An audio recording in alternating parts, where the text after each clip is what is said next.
श्री कृष्ण परमात्मा को जय, गीता माता को जय, व्यास भगवान की जय, शंकर भगवत पादुల को जय, सद्गुरुमूर्ति की जय। ప్రారంభమైంది కార్తీకం, తెల్లవారుజామునే లేచి స్నానాలు చేసి దీపాలు పెట్టు అరుణ తేజుని రాక చూచి. ప్రారంభమైంది కార్తీకం, వెలిగేటి ఈ చిరుదీపం దామోదరుని రూపం. ఈ దీపాల వెలుగు దేవుని ప్రతిరూపాలు. నక్షత్రమల్లె మిలమిలా మెరిసేటి రమణీయ దీపకాంతి. ప్రారంభమైంది కార్తీకం, తెల్లవారుజామునే లేచి స్నానాలు చేసి దీపాలు పెట్టు అరుణ తేజుని రాక చూచి. వెలిగేటి దీపకాంతి చేరేను దేవలోకం. వెలిగేటి దీపకాంతి చేరేను దేవలోకం. ఏ పూర్వ పుణ్య ఫలమో ఈ జన్మలోన దొరికే, కైలాసమంత వ్యాపించు వెలుగు తాకేను శివుని పదములను. ప్రారంభమైంది కార్తీకం, తెల్లవారుజామునే లేచి స్నానాలు చేసి దీపాలు పెట్టు అరుణ తేజుని రాక చూచి. కార్తీక దీప వెలుగు మహాలక్ష్మి రూపమేను. కార్తీక దీప వెలుగు మహాలక్ష్మి రూపమేను. ఏడేడు ద్వారములు దాటి చేరేను వైకుంఠంబు. శివకేశవుల దీవెనలు మన పైన వర్షించు కోటి తేజంబై. ప్రారంభమైంది కార్తీకం, తెల్లవారుజామునే లేచి స్నానాలు చేసి దీపాలు పెట్టు అరుణ తేజుని రాక చూచి. వెలిగించు జ్వాల తోరణం ఎగసేను నింగి అంతా. వెలిగించు జ్వాల తోరణం ఎగసేను నింగి అంతా. కేదారనాథుని చేరుం హిమగిరి అంత తిరుగుం. ఆ వెలుగు చేరు హృదయంబులోకి దేహంబు శుద్ధమయ్యే. ప్రారంభమైంది కార్తీకం, తెల్లవారుజామునే లేచి స్నానాలు చేసి దీపాలు పెట్టు అరుణ తేజుని రాక చూచి. ప్రారంభమైంది కార్తీకం. సద్గురుమూర్తికి జయ, సద్గురుమూర్తికి జయ. శివకేశవులకు జయ, శివకేశవులకు జయ.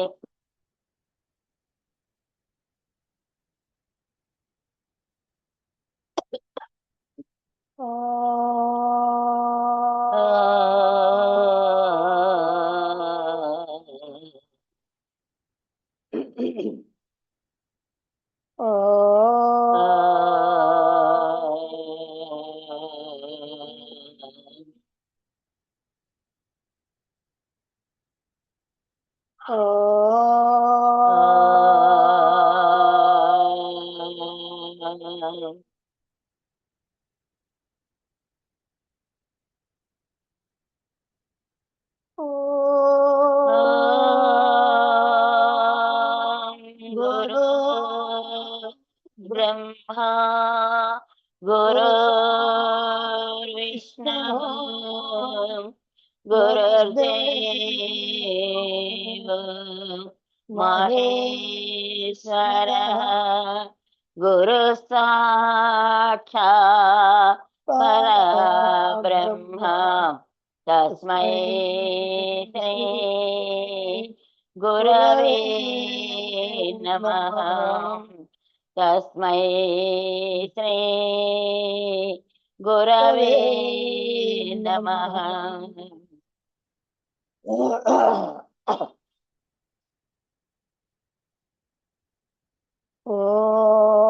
సదా శివ సమారంభాం శంకరాచార్య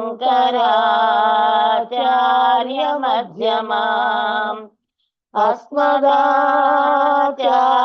పర్యంతం వందే గురు పరంపరాం వందే గురు పరంపరాం.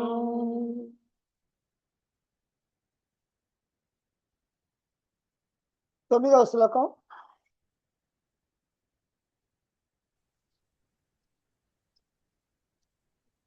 కవిం పురాణమనుశాసితారం. గురుదేవ మీ పాదపద్మములకు, అమ్మగారి పాదపద్మములకు నమస్కారం పరమాత్మ. కవిం పురాణమనుశాసితారం అనోరణీయాం సమనుస్మరేద్యః అనోరణీయాం సమనుస్మరేద్యః సర్వస్య ధాతారమచింత్య రూపం సర్వస్య ధాతారమచింత్య రూపం ఆదిత్యవర్ణం తమసః పరస్తాత్ ఆదిత్యవర్ణం తమసః పరస్తాత్. అంత్యకాలములో భగవత్ స్మరణ గనక చెయ్యాలంటే నిత్యము నిరంతరము కూడా చెయ్యాల్సిందే. అలా చెయ్యాలంటే భగవంతుని యొక్క స్వరూప స్వభావాలు ఏమిటో తెలుసుకోవాల్సిన అవసరం ఉంది. సాధకుడైనటువంటి వాడికి పరమాత్మ యొక్క నిరాకార నిర్గుణ రూపం తెలియదు.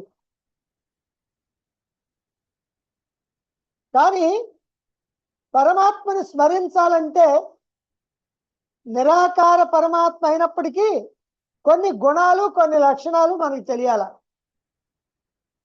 వాటి ద్వారానే స్మరణ సాధ్యం. అయితే ఏమిటా లక్షణాలు, ఏమిటా గుణాలు అంటే మనం ఈ శ్లోకంలో నేను చెప్పుకున్నాం 8 లక్షణాలు చెప్పుకున్నాం. అవే కవిం పురాణమనుశాసితారం అంటూ. కవి అంటే సర్వజ్ఞుడు, అన్నీ తెలిసినవాడు. ఈ జగత్తునందంతటా ఈ జీవులలో అన్నింటిలో వ్యాపించి ఉన్నాడు కాబట్టి ఆయనకి తెలియని విషయం లేదు. అంతటా ఉన్నవాడికే అన్ని తెలుసుకోగలుగుతాడు. ఎక్కడ ఉన్నవాడు వాడున్న చోటే తెలుసుకుంటాడు, ఇంకెక్కడికి తెలుసుకోలేడు. అందుకని ఆయన ఈ లోకాలని తెలుసుకోగలుగుతాడు, జీవులని గురించి తెలుసుకోగలుగుతాడు, అలాగనే చెట్లు చేమలు పర్వతాలు నదులు వాటిని తెలుసుకోగలుగుతాడు, సూర్యచంద్రుని తెలుసుకోగలుగుతాడు, పంచభూతాలను తెలుసుకోగలుగుతాడు, గ్రహ నక్షత్రాలను తెలుసుకోగలుగుతాడు. సర్వము తెలుస్తుంది, ఆయనకి తెలియదే ఉండదు. అందుకని ఆయన్ని కవి అన్నారు. అంటే సర్వజ్ఞుడు, అన్నీ తెలిసినవాడు అనే భావంతో. రెండవదేమో పురాణం అన్నారు.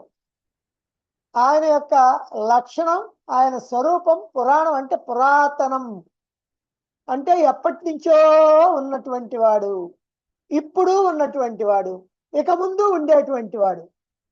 అంటే ఒట్టి పురాతనుడైనా సనాతనుడు, సదానూతనుడు. సృష్టికి ముందున్నాడు, సృష్టిలో ఉన్నాడు, సృష్టి పోయిన తర్వాత ఉన్నాడు, అన్ని సందర్భాల్లో ఉన్నాడు, అంతటా ఉన్నాడు. కాబట్టి ఆయన సర్వజ్ఞుడయ్యాడు. అలాగనే పురాతనుడు, సనాతనుడు అయ్యాడు. ఇక మూడోది అనుశాసితారం అన్నారు. ఆయన శాసించే ప్రభు. ఎవరిని శాసిస్తాడు? మానవుల్ని శాసిస్తాడు. ఆయన ఇక్కడే లోపలే ఉండి జీవుళ్ళందరినీ శాసిస్తాడు, ఈ జగత్తుని శాసిస్తాడు, సూర్యచంద్రుల్ని శాసిస్తాడు, గ్రహ నక్షత్రాలను శాసిస్తాడు. ఏ గ్రహం ఎలా తిరగాలో, ఏ స్పీడ్లో తిరగాలో, ఏ కక్ష్య అంటే మార్గం, ఏ మార్గంలో తిరగాలో అన్ని తెలిసినటువంటి వాడు, శాసించేటువంటి వాడు. నువ్వు ఇంతే, ఇలాగనే తిరుగు, ఎన్ని కోట్ల సంవత్సరాలైనా అనేసి వదిలేశాడు. అవి అట్టనే తిరుగుతున్నాయి. ఎక్కడ 1 మిల్లీమీటర్ అటు ఇటు తిరగటానికి వెళ్ళగాలి. అలాగనే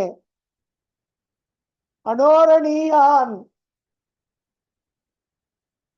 అణువు కన్నా సూక్ష్మమైనటువంటి వాడు. ఆకాశం కన్నా సూక్ష్మం.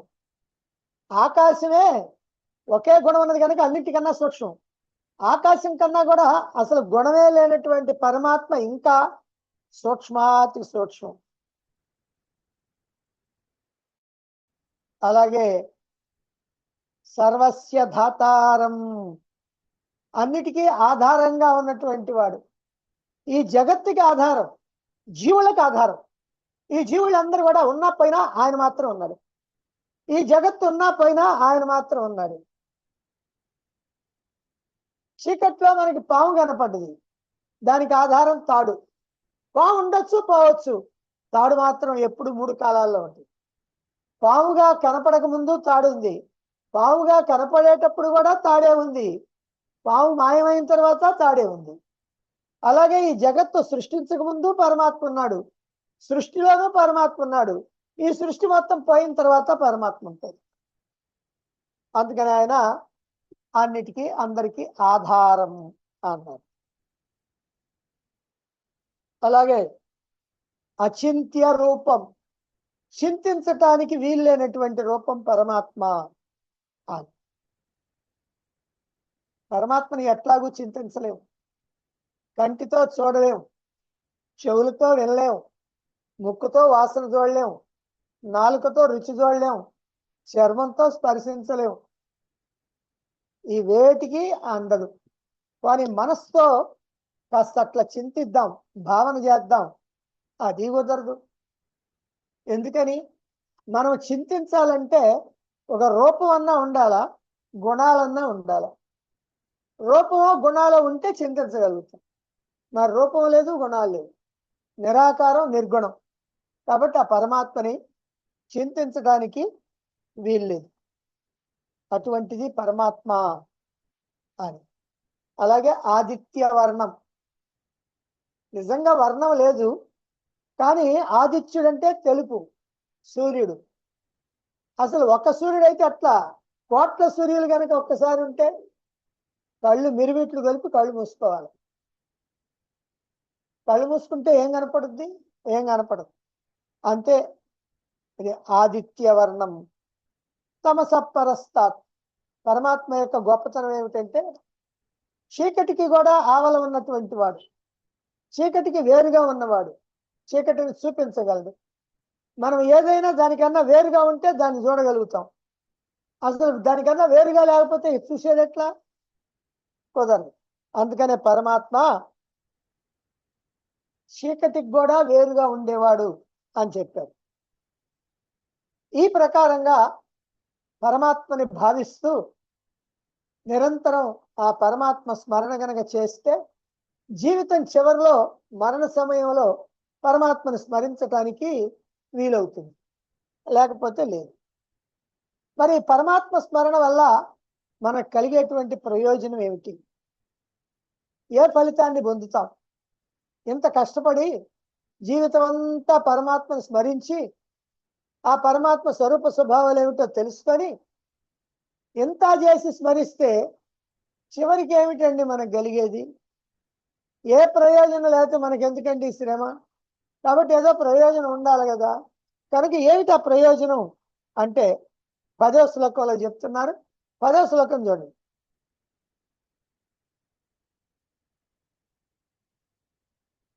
ప్రయాణకాలే మనసాచలేనా, ప్రయాణకాలే మనసాచలేన భక్త్యా యుక్తో యోగ బలేన చైవ, భక్త్యా యుక్తో యోగ బలేన చైవ భ్రువోర్మధ్యే ప్రాణమావేశ్య సమ్యక్, భ్రువోర్मध्ये ప్రాణమావేశ్య సమ్యక్ సతం పరం పురుషముపైతి దివ్యం, సతం పరం పురుషముపైతి దివ్యం.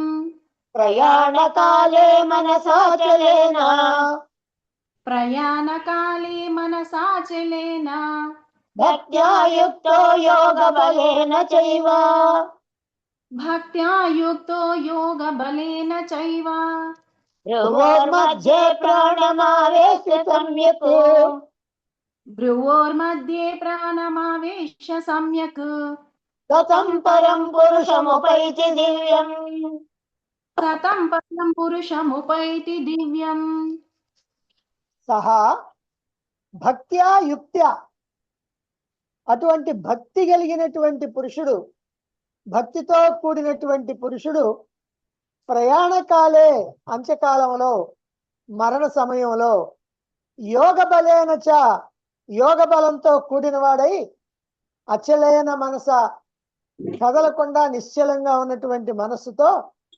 భ్రువోహ మధ్యే ప్రాణం ఆవేశ్య సమ్యక్.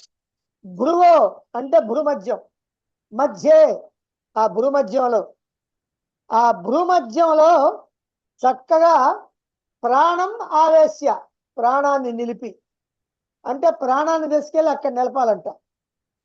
అమ్మో ఎందుకు చాలా భయంకరంగా ఉందండి ప్రాణాన్ని తీసుకెళ్ళి అక్కడ నిలపటం. మీరేం భయపడక్కర్లా, అది మనం సాధ్యమయ్యేటువంటిది. సతం పురం సతం పరం దివ్యం పురుషం ఏవ ఉపైతి. ఏమవుతుంట? ఆ దివ్యమైనటువంటి పరమ పురుషుణ్ణి చేరుకుంటారు. ఆ మాట చెప్పడానికి ఇవన్నీ ఫలితం ఏందయ్యానంటే పరమ పురుషుణ్ణి చేరుకుంటారు. ఎట్లా చేరుకుంటారు? అచలేన మనస, చలించినటువంటి మనస్సుతో, యోగ బలేన, యోగ బలంతో, భ్రువోర్మధ్యే ప్రాణం ఆవేశ్య సమ్యక్, భ్రుమధ్యంలో ప్రాణాన్ని చక్కగా నిలిపి. ఇది ఈ 3 లక్షణాలు చెప్పారు. దేహాన్ని వదిలి ప్రాణం ప్రయాణం చేసేటువంటి కాలం ఏదైతే ఉందో అదే ప్రాణ ప్రయాణ కాలం. ఆ సమయంలో మనస్సులో చలించినటువంటి భక్తి ఉండాల. భక్తి అయితే ఉంది మన దగ్గర, ఉండండి ఇప్పుడు దాని సంగతి చూసుకొని వస్తానంటాం. అలా కాదు, దాని సంగతి దీని సంగతి దేని సంగతి చూడకూడదు. కేవలం భగవంతుడి పట్ల భక్తి ఉన్నదంటే భగవంతుడే ప్రధానం. భగవంతుడి మీద అన్ని దిగదుడుపు, తీసిపారేయి. దేనికోసం కూడా నువ్వు పోవాల్సినటువంటి పని లేదు. అలా పోకుండా ఉండేటువంటి గట్టితనం నీకు ఉండాల. అంతే తప్ప ఎప్పుడు నీ సంగతే పట్టించుకుంటే మాకెట్ట కుదురుద్దండి, మాకు చాలా వ్యవహారాలు ఉన్నాయి అని అంటే కుదరదు. కాబట్టి ఈ ప్రకారంగా ప్రయాణకాలే అంటే ఈ మరణకాలంలో, నిజంగా మరణాన్ని ప్రయాణం కాలం అని ఎందుకు చెప్పారు? మరణం అంటే భయంగా ఉంటుందని చెప్పారా? కాదు. మరణం అనేది ఎప్పుడు ముగింపు కాదు, ఇదే తెలుసుకోవాలి. మరణము అని అంటే ముగింపు, అయిపోయాడు అని అనుకుంటాం. ఏం కాల, ఊరికినే ఈ చొక్కా వదిలాడు ఇంకో చొక్కా తగిలించుకోవడానికి పోతున్నాడు. అది మరణం అంటే. ఒక దేహాన్ని వదిలిపెట్టి మరొక దేహంలోకి ప్రయాణం అయిపోయే కాలం గనక దాన్ని ప్రయాణ కాలం అన్నారు.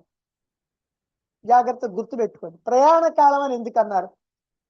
ఒక దేహాన్ని వదిలిపెట్టి, ఇది పనికిరాదు, మనకున్నటువంటి ఆలోచనలు, కోరికలు, వ్యవహారాలు, వాసనలు, వీటికి ఈ దేహం పనికిరాదు కాబట్టి దీన్ని వదిలేసి పనికొచ్చేటువంటి దేహం కోసం ప్రయాణం అయిపోయేటువంటి కాలం గనక దాన్ని ప్రయాణ కాలం అన్నారు.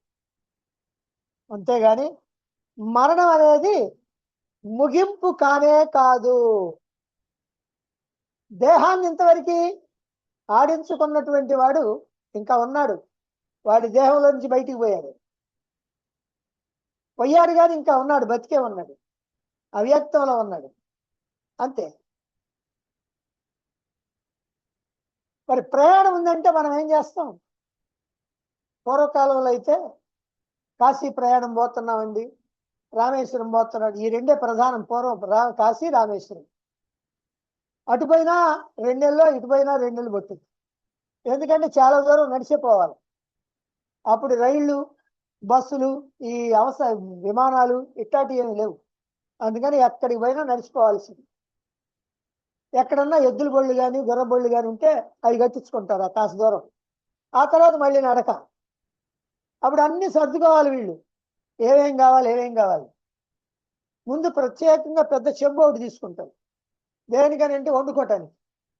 అందుకని బియ్యం మూట కట్టుకుంటారు, కూరగాయలు అట్టాటి చిల్లర సరుకులు మూట కట్టుకుంటారు. ఇవన్నీ రెడీ చేసుకొని వాళ్ళు యాత్రలకు పోతారు. పూర్వకాలంలో అట్లా. అప్పుడేం లేదు, డబ్బులు 100 రూపాయలు కనుక అయితే దేశం అంతా తిరిగి రావచ్చు. అట్లా వెళ్ళొస్తుంటారు. మరి ప్రయాణం అంటే అట్ట అన్ని సర్దుకుంటున్నాం కదా. మరి జీవుడు ప్రయాణానికి మనం ఏమి సర్దుకోకపోతే అట్ట ఊరికి నేను చేతులు ఒప్పుకుంటా పోతే సరిపోద్దా? సరిపోదు కదా. కాబట్టి మనం కూడా ఏవో సమకూర్చుకోవాలా. ఏవి సమకూర్చుకోవాలా? అచలైన మనస, చలించనటువంటి మనస్సు.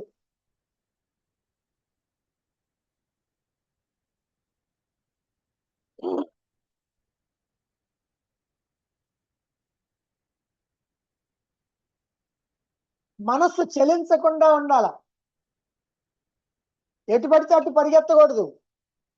కేవలం మనం చూడబోయేటువంటి ఆ క్షేత్రం, ఆ క్షేత్ర పాలకుడు, ఆ క్షేత్రంలో ఉండేటువంటి భగవంతుడు, ఇట్లా దృష్టిలో పెట్టుకొని ఎప్పుడెప్పుడు అక్కడికి వెళ్తామా అని భావం. ఈ లోపల మధ్యలో కూడా ఏమన్నా వస్తే ఆ క్షేత్రాలని, దేవాలయాల్ని, తీర్థాలని వాటిని కూడా చూసుకుంటా, అక్కడ స్నానాలు చేస్తా, అక్కడ పూజలు చేయించుకుంటా అలా ప్రయాణమై వెళుతూ ఉంటారు. అట్లే మనం కూడా మన ప్రయాణం వచ్చినప్పుడు దేహాన్ని వదిలిపెట్టి మళ్ళీ ఇంకో దేహం కోసం ప్రయాణం అయిపోయేటువంటి సమయంలో మనం ఏం తీసుకెళ్ళాలి? చలించినటువంటి మనస్సును తీసుకెళ్ళాలి. ఇప్పుడు మన మనసు అంతా ఎప్పుడు ప్రపంచం మీద పడి ఏడ్చి కొట్టుకుంటా ఉంటుంది, ఆరాట పడుతూ ఉంటుంది. దీన్ని కాస్త మనం సరి చేసుకోవాలా. ఈ ప్రాణం పోయేటువంటి సమయం వచ్చేటప్పటికి దీన్ని సరి చేసుకొని ఈ మనసుని కాస్త నిశ్చలంగా నిలుపుకునేటువంటి స్థితి రావాలి. ఆ మనసుని తీసుకెళ్ళాలి. మనం పనికిరాని డబ్బులు తీసుకెళ్తే ఉపయోగం ఉంది, పనికొచ్చేవి తీసుకెళ్ళాలి కదా. పనికిరాని మనసు మనం తీసుకెళ్తే ఉపయోగం ఉంది, మళ్ళీ వచ్చే జన్మ కూడా ఇదేగా. అందుకని పనికొచ్చేదాన్ని తీసుకెళ్ళాలి. రెండవది భక్త్యా యుక్త్యా, అనన్యమైనటువంటి భక్తి. అంటే కాస్త డబ్బు మీద, కాస్త బంగారం మీద, కాస్త వస్తువుల మీద, కాస్త ఇల్లు వాకిళ్ళ మీద, కాస్త భార్య మీద, కాస్త పిల్లల మీద, కాస్త మిత్రుల మీద, కాస్త బంధువుల మీద అంతా అయిపోయిన తర్వాత కాస్త నువ్వు కూడా ఉన్నావుగా భగవంతుడి మీద, ఆయనకు కూడా కాస్త ఇస్తాం. మామిడి పండు తెచ్చుకొని చక్కగా టెంకంతా వదిలిపెట్టి మిగతా మొత్తం తిని ఏమండి టెంక భగవంతుడికి ఇద్దాంలేండి, ఎందుకంటే ఆయన కూడా గట్టివాడు కదా, అందుకని గట్టిది ఇద్దాం అని అనుకుంటే మనం ఎంత తెలివిగలం, తెలివి మంది అనుకుంటాం. ఆయన గనక మనం టెంకిస్తే ఆయన మన టెంక పగల కొడతాడు. అది మాత్రం గుర్తు పెట్టుకోవాలి. అందుకనే భక్తి ఉండాలి. ఆ భక్తి కూడా పరమాత్మ ఎప్పుడు ఏమడుగుతాడంటే, నీకు దేని మీద భక్తి ఉంటే లాభం లేదు, నా ఒక్కడి మీదనే ఉండాలా. ఆయన ఈ విషయంలో స్వార్థపరుడు. నా దగ్గరే ఉండాలా, నా మీదనే ఉండాలా, నన్ను తప్ప ఇంకెవరిని తలుచుకోకూడదు. ఆయనంత గట్టిగా చెప్పడానికి కారణం ఏంటంటే ఆయన తప్ప ఇంకెవరు లేదు. లేని వాళ్ళని కనుక తలుచుకుంటానేమో నీకేం ప్రయోజనం లేదు, నన్నే తలుచుకో అని అనమాట. ఇక మూడోది యోగ బలేన, ధ్యాన యోగ బలం. ధ్యాన యోగ బలంతో గురు మధ్యంలో ప్రాణవాయువుని నిలబెట్టాలి. ప్రాణాన్ని నిలబెట్టాలంటే ఏమండి, ప్రాణాన్ని తీసుకెళ్ళి అక్కడ పెట్టాలేమో అనుకున్నాం. ప్రాణాన్ని నిలబెట్టడం కాదు, గురు మధ్యంలో ప్రాణవాయువుని నిలబెట్టాలి. మన ఉచ్ఛ్వాస నిశ్వాసాలు ఉన్నాయి కదా, అదిగో దీనిలో ఉన్నటువంటి దాన్నే, దీంతో ప్రాణం తయారవుద్ది కాబట్టి ప్రాణవాయువుని నిలబెట్టాలి. ఇది కొద్దిగా అర్థం చేసుకోవటం ఈ శ్లోకంలో ఇది ఒక్కటే కొద్దిగా కష్టం. అయినా మీకేం కష్టం లేకుండా చక్కగా చెప్తాను, అర్థం చేసుకోవచ్చు. మొట్టమొదటిది అచలేన మనస అన్నారు, చలించని మనస్సు. పరమాత్మకి మన మనస్సుని సమర్పించాల. పరమాత్మకి మన మనస్సుని సమర్పించాలంటే ఇచ్చేద్దాం తీసుకో అని అంటే కుదరదు. భగవంతుడికి ఎప్పుడైనా కుళ్ళిపోయిన పండ్లు లేకపోతే పాచిపోయినటువంటి పదార్థాలు వీటిని ఏమైనా ప్రసాదంగా నైవేద్యం పెడతారా? పెట్టం.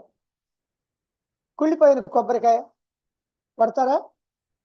కొట్టిన తర్వాత కుళ్ళిపోయిందంటే మనం చేసేది ఏమి లేదు, ఇంకోటి తెచ్చి కొట్టాలి. కాబట్టి చెడు పదార్థాలేవి భగవంతుడికి పెట్టాం, మంచి అయితేనే పెడతాం. అట్లా పెట్టాలి. కొంతమంది తెలివి గల వాళ్ళు భగవంతుడికి పెట్టేది ఏదైతే ఉందిలే, ఆయన తింటున్నాడా పెడుతున్నాడా, మనకి మాత్రం మంచి ఉంచుకొని ఆయనకి మాత్రం పనికిరని పెడదాం అని అనుకునే వాళ్ళు కూడా ఉంటారు కొంతమంది, ఎక్కడో ఒకళ్ళు. కానీ ఆయన ఏం చేస్తున్నాడు? మనం పెట్టినవన్నీ కూడా మనకే ఇస్తున్నాడు. ఆయన దండ కదా. అంటే నువ్వు కుళ్ళిపోయినవి పెడితే నీ కుళ్ళిపోయినయే గతి, నువ్వు అయ్యే జనాలు. పాచిపోయినవి పెడితే పాచిపోయినయే నీ గతి. నీకు అలాంటి పరిస్థితి వచ్చింది. అది ఆయన ఏం చేయడు. నీ మనసు ఏదైతే ఉందో ఆ మనసే నీకు ఆ రకమైన స్థితిని తీసుకొస్తుంది. అందుకనే నీ మనసు కూడా చెలించని మనసు కావాలి. ప్రాపంచికమైనటువంటి విషయాల మీదకి పరిగెత్తేటువంటి మనసు ఆయనకి అక్కర్లా. నిర్మలమైనటువంటి శుద్ధమైనటువంటి నిశ్చలమైనటువంటి మనస్సు కావాలి. అందుకనే అచలేన మనస అన్నారు. మనం ధ్యానం చేసేది దేనికి? మనసు చెలించకుండా ఉంటుంది. మనసు మామూలుగా ఎప్పుడు కూడా ఎటో ఒకటి పోతా ఉంటుంది. అందుకని దాన్ని పోకుండా మనసుని నిలపాలంటే ధ్యానం చేయాలి. అక్బర్ చక్రవర్తి ప్రతిరోజు కూడా నమాజ్ చేసేవాడు. ఆయన బాగా దైవభక్తి కలిగినటువంటి వాడు. ప్రతిరోజు నమాజ్ చేస్తాడు. అన్ని మతాల యొక్క మహాత్ముల్ని కూడా గౌరవిస్తూ ఉంటాడు ఆయన. కాస్త పరమత సహనం ఉంది ఆయనకి. సిక్కులకి మత గురువు ఉన్నాడు గురునానక్ అని, చాలా మహానుభావుడు. ఆయన చక్కని ధర్మబోధలు చేస్తూ ఉంటాడు. ఆయన పేరు ప్రఖ్యాతులు అక్బర్ చక్రవర్తి దాకా వచ్చినాయి. అప్పుడు ఆయన ఏం చేశాడంటే, అక్బర్ చక్రవర్తి నా ప్రార్థనా సమావేశానికి రావాల్సిందే అని ఆహ్వానించాడు అక్బర్ చక్రవర్తి ఆ గురునానక్ని. ఆయన అలాగనే వచ్చాడు. ఆయన ఉన్నతమైనటువంటి ఆసనం వేశాడు. అక్బరు ఆయనతో పాటుగా మిగిలినటువంటి వాళ్ళు, మంత్రులు, సామంతులు, ఇతరులు, ప్రజలు అందరూ కూడా ప్రార్థన ప్రారంభించారు. చక్కగా ధ్యానం చేస్తున్నారు. భక్తిభావంతో కళ్ళు అరమోడ్చి అక్బర్ చక్రవర్తి ప్రార్థనా గీతాన్ని ఆలపిస్తూ ఉన్నాడు. అనుచరులంతా కూడా అట్లనే చేస్తున్నారు. ఇదంతా చూస్తున్నటువంటి గురునానక్ పక్కపక్క నవ్వాడు. ఏమిటో అసందర్భంగా నవ్వాడు. అందరికీ ఆయన మీద కోపం వచ్చింది, ఆ గురునానక్ మీద. అక్బర్కి మాత్రం కోపం రాలా. కానీ వాళ్ళందరినీ వారించి మీరు ఆ కోపాన్ని వదిలిపెట్టండి అని చెప్పి ఆయన ప్రశాంతంగా ప్రార్థన కొనసాగించాడు. ప్రార్థన పూర్తయిపోయిన తర్వాత అందరూ వెళ్ళిపోయారు. అక్బర్ చక్రవర్తి ఉన్నాడు. ఆయన ఇప్పుడు నానక్ తోటి అంటున్నాడు, మహాశయ, ప్రార్థన మధ్యలో మీరు నవ్వారు కదా, మా వాళ్ళకేం తెలియక వాళ్ళు కోపగించారు, కానీ మీరు ఏదో కారణం లేకపోతే నవ్వరు కదా, కాబట్టి మీరు ఎందుకు నవ్వారో చెప్పండి, నేను వినడానికి వీలున్నదైతే నేను వింటాను అన్నాడు. అప్పుడు ఆయన అన్నాడు, గురువు చక్రవర్తి ప్రార్థనకి రమ్మని నాకు ఆహ్వానం పంపిస్తే నేను వచ్చా. నువ్వు ఏకాగ్ర చిత్తంతో ధ్యానం చేస్తావని నేను అనుకున్నా, కానీ అలా జరగలేదే, అందుకని నవ్వు వచ్చింది. ప్రార్థన చేసేటప్పుడు, ధ్యానం చేసేటప్పుడు నీ మనసు భగవంతుడి మీదనే ఉందా, లేక మార్కెట్లో అరేబియా గుర్రాలను బేరం చేస్తున్నావా అన్నాడు. ఆశ్చర్యపోయాడు అక్బర్ చక్రవర్తి. నిజంగా ఆ సమయంలో అతడి మనస్సు దైవం మీద లేదు, అరేబియా గుర్రాలను బేరం చేయటం మీదనే ఉంది. చక్రవర్తి తన తప్పు తెలుసుకున్నాడు, క్షమాపణ కోరాడు గురునానక్ని. అంటే ధ్యానంలో కూర్చున్నప్పుడు మనసు పరమాత్మ ఎందే నిలవాలి. ఏదో వ్యాపారాలు, వ్యవహారాలు, కుటుంబ వ్యవహారాలు, రాబడి పోబడులు, వీటిని గురించి ఆలోచించకూడదు. పూర్వ సంస్కారాల వల్ల మనసు ఒకవేళ అలా పోయింది అనుకోండి. ఎందుకంటే మనం పూర్వంలో కూడా మనకి ఇట్లాంటి సంస్కారాలు ఉన్నాయి, ప్రాపంచిక విషయాలు ఉన్నాయి. మరి ఇప్పుడు ఎక్కడికి పోతే ఎందుకని వస్తున్నాయి. కాబట్టి దానివల్ల వస్తే మనసు అలా పోతూ ఉంటే దాన్ని పట్టి తీసుకొని రావాలి, అదుపులోకి తీసుకోవాలా, స్వాధీనంలోకి తెచ్చుకోవాలా. ఎట్లా తెస్తామంటే భక్తి అనేటువంటి పగ్గంతో లాగాల. గుర్రం పోతుంది అనుకోండి, దాన్ని పగ్గం బట్టి లాగితే వెనక్కి వచ్చింది. అలాగనే మనస్సు అనేటువంటి గుర్రం కూడా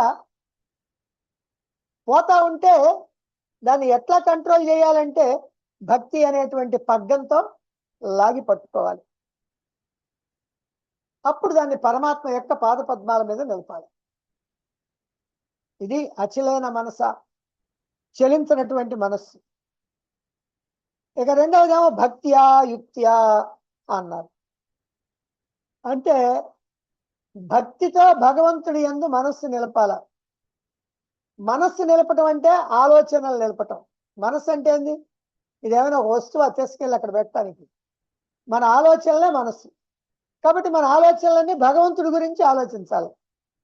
అన్యమైన ఆలోచనలు లేకుండా భగవంతుడి ఆలోచనలే ఉండాలి. అంతేకాకుండా భగవంతుడి గురించి ఆలోచించేటప్పుడు కూడా ప్రీతితో, ఇష్టంతో ఆలోచనలు చేయాలి. కానీ నా కర్మ, నా గ్రహచారం, ఏమండి అబ్బా నీ మనసు అటుపోకూడదు ఇటుపోకూడదు అని చెబుతున్నాండి మా గురువు గారు, ఎట్లా ఉంటుందండి, ఏందనండి ధ్యానం చేయకపోతే కుదరదన్నాడు, చచ్చినట్టు చేయాలి, ఏం చేస్తాం అని ఏదో ఇబ్బందిగా ఫీల్ అయ్యి ఏం సాధన చేయకూడదు. ఇష్టంతో చేయాలి, ప్రీతితో చేయాలి. ఇది నా కోసం నేను చేస్తున్నాను, నా ఉన్నతి కోసం చేస్తున్నాను, నా జన్మ సార్థక్యత కోసం చేస్తున్నాను అనేటువంటి భావనతో చేయాలి. కాబట్టి అలా భక్తితో, భగవంతుడి యందు అనన్యమైనటువంటి భక్తితో నీ మనస్సుని, అంటే నీ ఆలోచనల్ని పరమాత్మ చుట్టూ తిప్పాల.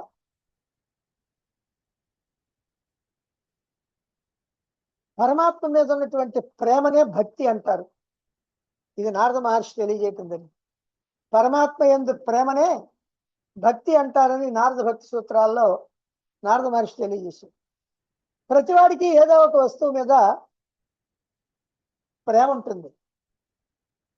అయితే అన్ని ప్రేమలు పవిత్రమైనటువంటి ప్రేమలు కాదు, అన్ని ప్రేమలు భక్తి కాదు. భార్య యందు ఉండేటువంటి ప్రేమని మోహం అంటారు, బిడ్డలపై ఉండేటువంటి ప్రేమని వాత్సల్యం అంటారు. భగవంతుడి మీద కానీ గురువు మీద కానీ ఉండేటువంటి ప్రేమని భక్తి అంటారు. కాబట్టి భక్తి అంటే భగవంతుని మీద గురువు మీద ఉండేటువంటి ప్రేమయే భక్తి. మన యొక్క ప్రేమ వృధాగా దాని మీద దీని మీద దీని మీద దాని మీద కనుక ఖర్చు అయితే వృధా అయిపోద్ది. అట్లా వృధా కాకుండా మనం భక్తి అనేటువంటి ఆనకట్టని కట్టాలి. నదుల్లో ఉన్నటువంటి నీరు సముద్రానికి పోతుంటది, ఎంతో నీరు సముద్రం వైపు పోతా ఉంటుంది, సముద్రంలో కలిసిపోతా ఉంటుంది.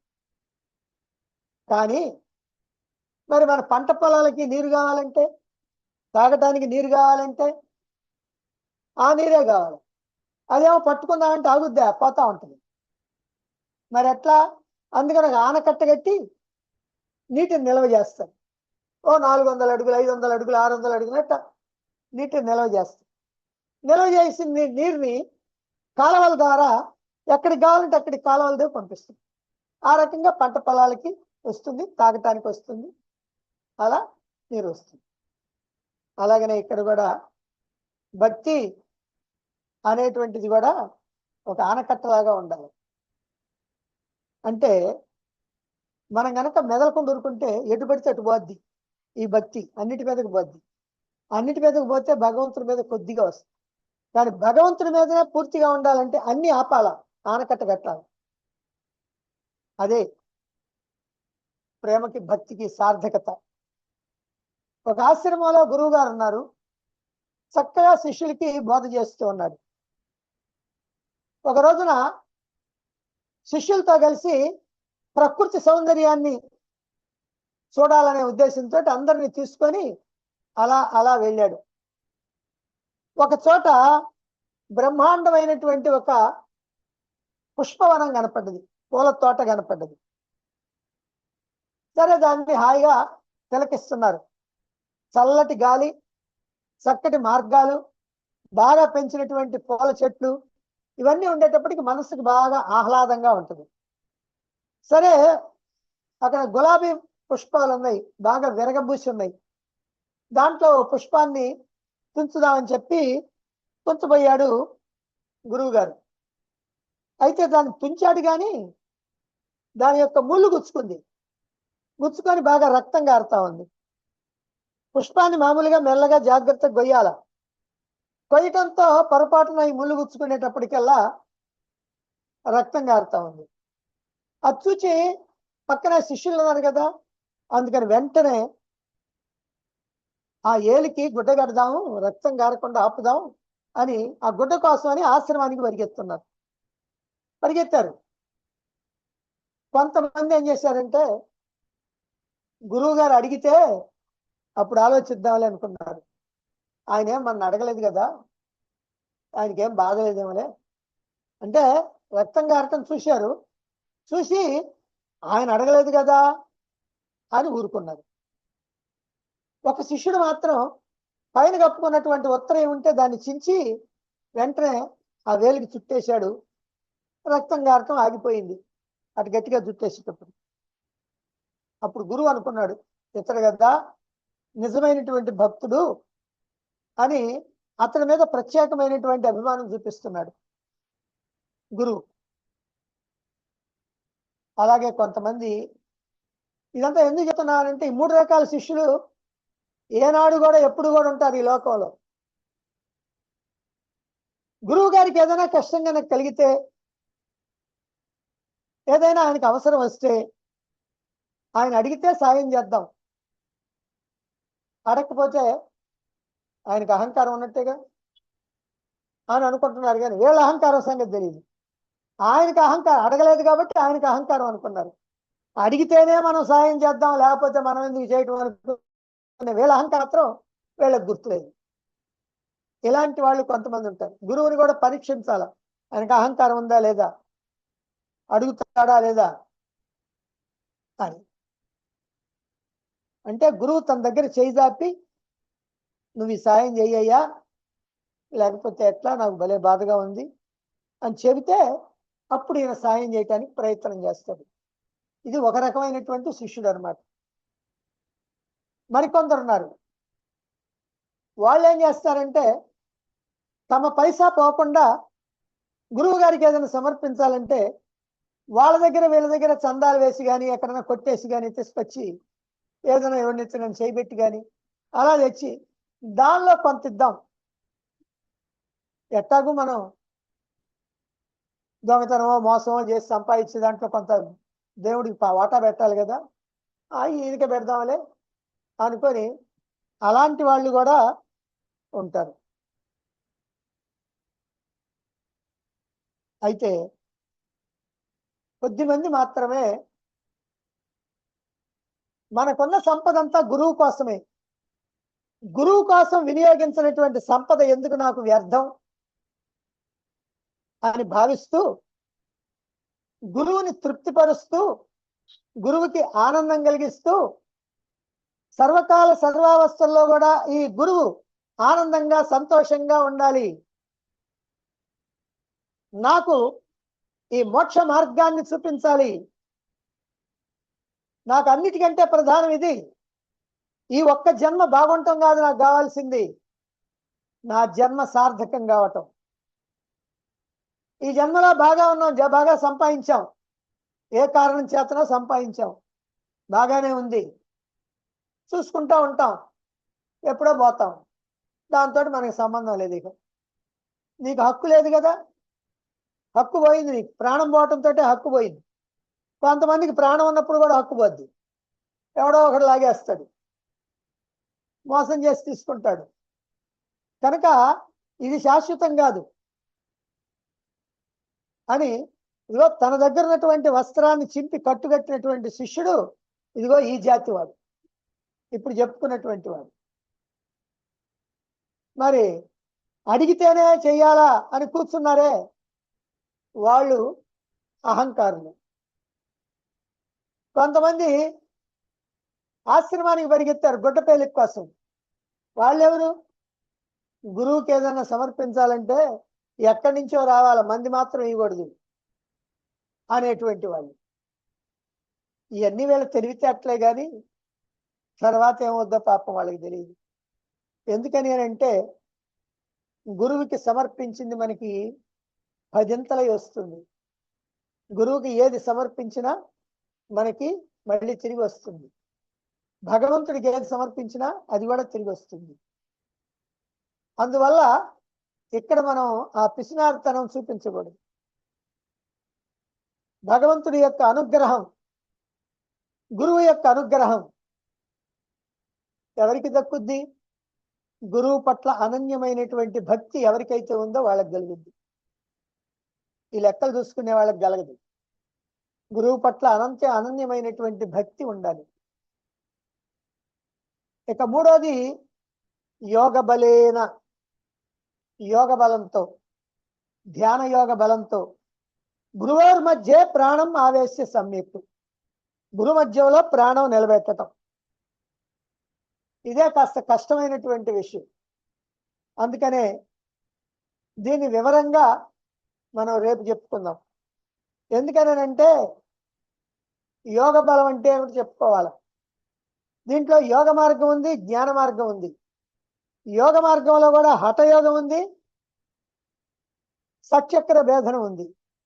అందుకని ఇది కాస్త వివరంగా చెప్పుకోవాల్సింది కనుక మనం రేపు చెప్పుకుందాం.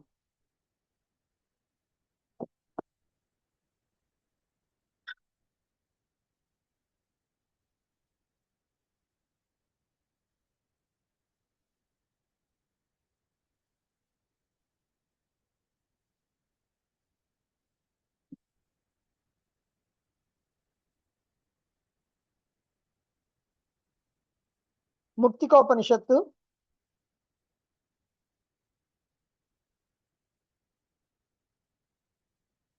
నిన్న 70 వరకు అయినాయి. 71 నుంచి మీకు స్క్రీన్ మీద రాదు ఇవాళ. మీ దగ్గర బుక్స్ కానీ పంపించినటువంటి PDF కానీ ఏదైనా ఉంటే దాన్ని చూసుకోండి. పౌరుషేణ ప్రయత్నేన యోజనీయా శుభేవధి అశుభేషు సమావిష్టం శుభేష్వేవావతారయేత్.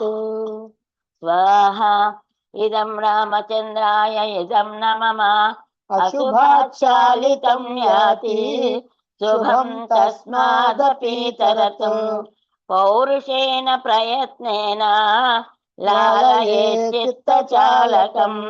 స్వాహా ఇదం రామచంద్రాయ ఇదం నమః ద్రాగభ్యాసవశాద్యాతిం యదా తే వాసనోదయం తదాభ్యాసస్య సాఫల్యం విద్ధి త్వమరిమర్దనాం. స్వాహా ఇదం రామచంద్రాయ ఇదం నమః సందిగ్ధాయామపి భృశం శుభామేవ సమాచరాం శుభాయాం వాసనావృద్ధౌ సదోషాయ మరుచ్యుతాం. స్వాహా ఇదం రామచంద్రాయ ఇదం నమః వాసనాక్షయ విజ్ఞాన మనోనాశా మహామతే సమకాలం చిరాభ్యస్తాః భవంతి ఫలదామతాః స్వాహా ఇదం రామచంద్రాయ ఇదం న మమ త్రయమేతే సమం యావతు నాభ్యస్తాచ పునః పునః తావన్న పద సంప్రాప్తిః భవత్యపి సమాశ్రితైః స్వాహా ఇదం రామచంద్రాయ ఇదం న మమ ఏకైకశో నిషేవ్యంతే యజ్ఞేతే చిరమప్యలం తన్న సిద్ధిం ప్రయచ్చంతి మంత్రా సకీర్ణతాః స్వాహా ఇదం రామచంద్రాయ ఇదం న మమ త్రిభిరేతై చిరాభ్యస్తై హృదయ గ్రంథయో దృఢాః నిశ్శంకమేవ తుర్యంతి విసచ్ఛేదాద్గుణా ఇవ స్వాహా ఇదం రామచంద్రాయ ఇదం న మమ జన్మాంతర శతాభ్యస్తా మిథ్యా సంసార వాసనా సౌచిరాభ్యాస యోగేన వినా నక్షీయతే క్వచిత్ స్వాహా ఇదం రామచంద్రాయ ఇదం న మమ తస్మాత్ సౌమ్య ప్రయత్నేన పౌరుషేణ వివేకినా భోగేచ్ఛాం దూరతస్త్యక్త్వా త్రయమేవ సమాశ్రయః స్వాహా ఇదం రామచంద్రాయ ఇదం న మమ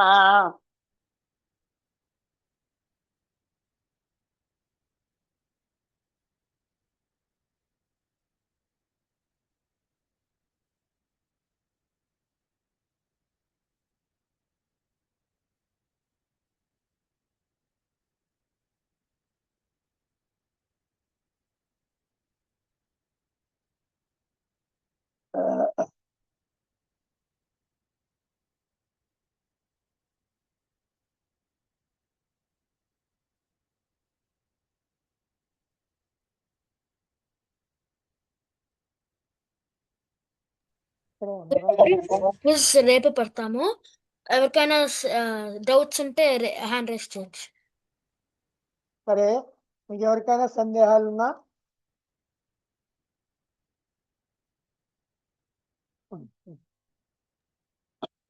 శ్యామల గోనూరు గారు మీరు చేసుకోవచ్చండి. 7:30 ఒకసారి మాట్లాడుద్దాం. 7:30 నుంచి మాట్లాడతావు. నేను పావు గంట ముందు ఆపేస్తాను. ఆపద్దు. శ్యామల మాట్లాడు. గురుదేవ, మీ పాదపద్మములకు, అమ్మగారి పాదపద్మములకు నమస్కారం పరమాత్మ. గురుదేవ, ఈరోజు ధ్యానం ఉంది కదా గురుదేవ, ఒక్క 5 నిమిషాలు, ఒక్క 2-3 నిమిషాలు మాట్లాడతాను గురుదేవ. పర్వాలేదు మాట్లాడు. అవునా? సరే గురుదేవ. ఈ రెండోసారి భగవద్గీత చాలా బాగుంది గురుదేవ, చాలా బాగా అవుతుంది, చాలా బాగా అనిపిస్తుంది గురుదేవ. ఈ రోజు చెప్పిన దాంట్లో కూడా మరణం ముగింపు కాదు, ఇది జీవుడు యాత్ర, ఒక దేహం నుంచి ఇంకో దేహంలోకి యాత్ర అన్న పదం చాలా బాగుంది గురుదేవ. తర్వాత 3 రకాల శిష్యుల గురించి చెప్పినారు కదా గురుదేవ. 2 శిష్యుల్లాగా కాకుండా తన పై పంచ తీసి కట్టిన శిష్యుల్లాగా మేము ఉండాలని అందరం కోరుకుంటున్నాం గురుదేవ. తర్వాత వచ్చేసి గురుదేవ, మీరు మొన్న చెప్పినారు, ఏం చెప్పినారంటే పరమాత్ముడు వాటి నుంచి వీటి నుంచి వచ్చే పండ్లు పూలు కోరుకోడు, నీ మనస్సుని అడుగుతాడు అని. ఎందుకంటే మన ఏవ మనుష్యానం కారణం బంధ మోక్షయం అని చెప్పినారు కదా గురుదేవ. అదే పరమాత్మ కాబట్టి తనది తాను అడుగుతాడు అని చెప్పినారు. ఇవన్నీ చాలా చాలా బాగున్నాయి గురుదేవ. గురుదేవ, ఒక్క 2 విషయాలు, అది గురు పౌర్ణమి గురించి గురుదేవ. మామూలుగా కొత్తగా పెళ్ళైన అమ్మాయి తొలిసారి వచ్చే ఆషాఢ మాసంలో 1 నెల రోజులు పుట్టింటికి పంపించేస్తారు. ఎందుకంటే అత్త కొడలు ఒక ఇంట్లో తిరగకూడదు అని. కాబట్టి కొత్తగా పెళ్ళైన అమ్మాయి ఎప్పుడెప్పుడు ఆషాఢ మాసం వస్తుందా, ఎప్పుడెప్పుడు ఆషాఢ మాసం వస్తుందా, నన్ను నెల రోజులు పుట్టింటి పంపిస్తారని ఎదురు చూస్తుంది కదా గురుదేవ. మేము కూడా అంతే గురుదేవ, ఎప్పుడెప్పుడు ఆషాఢ మాసం వస్తుందా, ఎప్పుడెప్పుడు ఆషాఢ మాసం వస్తుందా, మేము గురువు గారి దగ్గరికి ఎప్పుడు పోతామా, మేము గురు పూజ ఎప్పుడు చేసుకుంటామా, మేము అమ్మ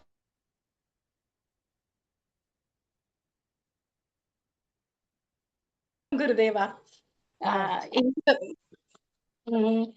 ఇంకొక విషయం ఏమంటే, మామూలుగా ఈ ఆషాఢ మాసంలో అంత ఆఫర్లు పెడతారు గురుదేవా. ఏమంటే ఒక చీర కొంటే 2 చీరలు ఫ్రీ, ఒక షర్ట్ కొంటే 4 షర్ట్లు ఫ్రీ, అట్లా. అవన్నీ ప్రాపంచికమైన ఆఫర్లు గురుదేవా. ఆధ్యాత్మిక రంగంలో కూడా ఆఫర్లు ఉన్నాయి గురుదేవా. గురు పౌర్ణమి రోజు ఎవరి గురుదేవులని వాళ్ళు పూజించుకుంటే అక్కడ 1, 2 ఫ్రీ వస్తాయి, ఇక్కడ ఇన్ఫినిటీ ఫ్రీ వస్తుంది గురుదేవా. వ్యాస పరంపరను పూజించుకున్నట్టు, వ్యాస పరంపరను సత్కరించుకున్నట్టు ఎవరిని? ఒక్క గురుదేవుల్ని. అది మన గురుదేవుల్ని మనము పూజించుకుంటే. అంటే వాళ్ళు ఇచ్చే ఆఫర్లు ఏంటి గురుదేవా? సింపుల్. కానీ ఈ ఆఫర్ ఎంత? ఇన్ఫినిటీ. ఇలాంటి ఆఫర్ ఈ గురు పౌర్ణమి రోజు ఈ ఆషాఢ మాసంలో మా శిష్యులందరికీ దొరుకుతుంది గురుదేవా. పోనీ వ్యాసుడేమన్నా మామూలు వాడా? వాళ్ళు ఇచ్చే ఆఫర్లు ఏవో తగ్గు ఇచ్చినారేమో, కానీ వ్యాసుడేమన్నా మామూలు వాడు అంటే వ్యాసుడు మామూలు వాడు కాదు. 4 వేదాలను విభజించిన వాడు, భారతం లాంటి ఇతిహాసాన్ని రాసిన వాడు, 18 పురాణాలు. అసలు నువ్వు శాస్త్రంలో ఏది తీసుకున్నా వ్యాస ఉచ్చిష్టమని మీరు చెప్పినారు గురుదేవా. అంతటి గొప్ప మహానుభావుడిని, ప్లస్ ఆయన పరంపరను, అంటే ఎప్పటి ఆయన ఇప్పటికి ఆయన పరంపరలో ఎన్ని వేల మంది, లక్షల మంది, ఎంతమంది బంపర్ ఆఫరు ఎప్పుడు దొరుకుతుంది అంటే గురు పౌర్ణమి రోజు గురుదేవుల్ని పూజించుకుంటే. అంటే ఎంత గొప్ప అదృష్టము గురు పౌర్ణమి రోజు గురువు గారిని పూజించుకోవడము. అంత గొప్ప అవకాశాన్ని మీరు మాకు ఇస్తున్నందుకు ఎంతో ఎంతో కృతజ్ఞతలు పరమాత్మ. ఇంకొక 2-3 నిమిషాలు గురుదేవ, ఎక్కువ టైం తీసుకోండి.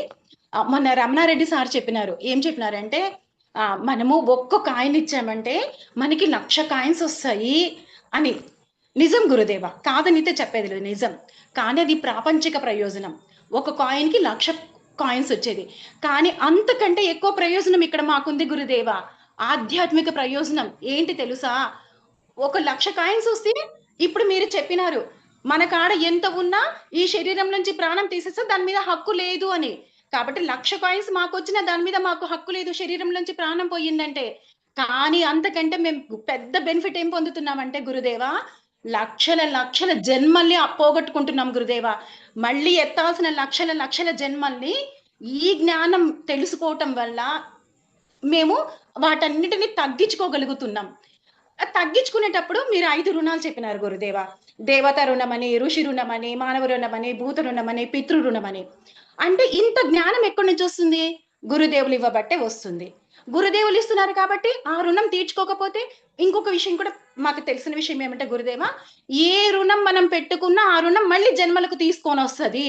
అంటే మనం లక్షల జన్మల్ని తగ్గించుకోవడానికి మనము ఇప్పుడు గురువు గారికి ఇచ్చే చిన్న సత్కారము, చిన్న సన్మానము మనకు ప్రాపంచిక ప్రయోజనం ఇస్తూ ఆధ్యాత్మిక ప్రయోజనం ఇస్తుంది, మళ్ళీ జన్మల్ని పోగొట్టుకునేది ఇస్తుంది. కాబట్టి ఇటువంటి అవకాశాన్ని మేమెవ్వరం వదులుకోకూడదు అని అనిపించింది గురుదేవ. గురుదేవ, ఇప్పుడు నేను చెప్పబోయే విషయము అది నేను పొగరుతో చెప్పట్లేదు గురుదేవ, అనిపించింది చెప్తున్నా అంతవరకే. మామూలుగా మాలో మేమే ఎవరమన్నా అంటుంటాం గురుదేవా మీ దగ్గరికి రావాలని ఉంది, మాకు గురు పూజ చూసుకోవాలని ఉంది, కానీ మాకు ఆ పరిస్థితి ఇబ్బంది ఉంది, ఈ పరిస్థితి ఇబ్బంది, అందుకు రాలేకపోతున్నాము అన్నట్లు చెప్తుంటారు గురుదేవా. అట్లా అనిపించినప్పుడు నాకు అనిపించిన విషయం గురుదేవా, నేను ఎవరిని కించపరచట్లేదు, నేను పొగరుతో కూడా చెప్పట్లేదు గురుదేవా. అసలు అనిపిస్తే ఇప్పుడు గురుగారి దగ్గరికి గురు పౌర్ణమికి రావడానికి ఇది సంవత్సరానికి ఒక్కసారి వచ్చే పండుగ. ఈ సంక్రాంతి ఇవన్నీ అందరి పండుగలు, కానీ శిష్య రంగంలో శిష్యులుగా ఆధ్యాత్మికంగా ఉన్నప్పుడు మాకు వచ్చే పెద్ద పండుగ గురు పౌర్ణమి పండుగ. ఈ పండుగకి ఎందుకు రాలేకపోతున్నామంటే నాకు ఒక 3 అనిపించినాయి గురుదేవ.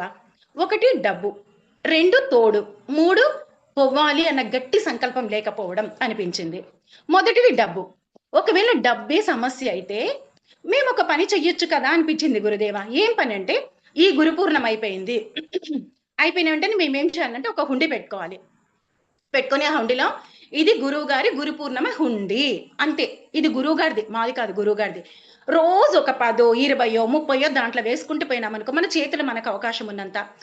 సంవత్సరంకి గురు పౌర్ణమి వచ్చేసరికి ఆ డబ్బే ఎంతో కొంత అవుతుంది.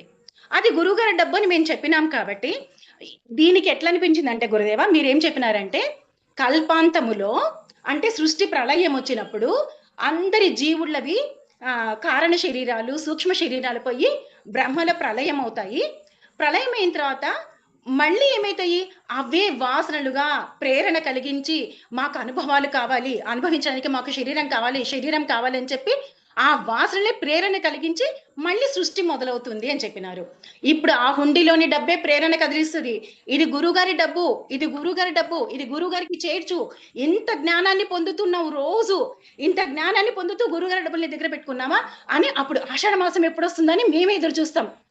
ఆ వాసనలు ఎట్లా ప్రేరణ కలిగించి మాకు శరీరం కావాలి అనుభవానికి అంటున్నాయో అట్లా గురుగారి డబ్బు చేర్చాలి కాబట్టి నువ్వు గురు పౌర్ణమికి వెళ్ళు అని ఆ డబ్బే మాకు ప్రేరణ కలిగిస్తుంది అని అనిపించింది గురుదేవా.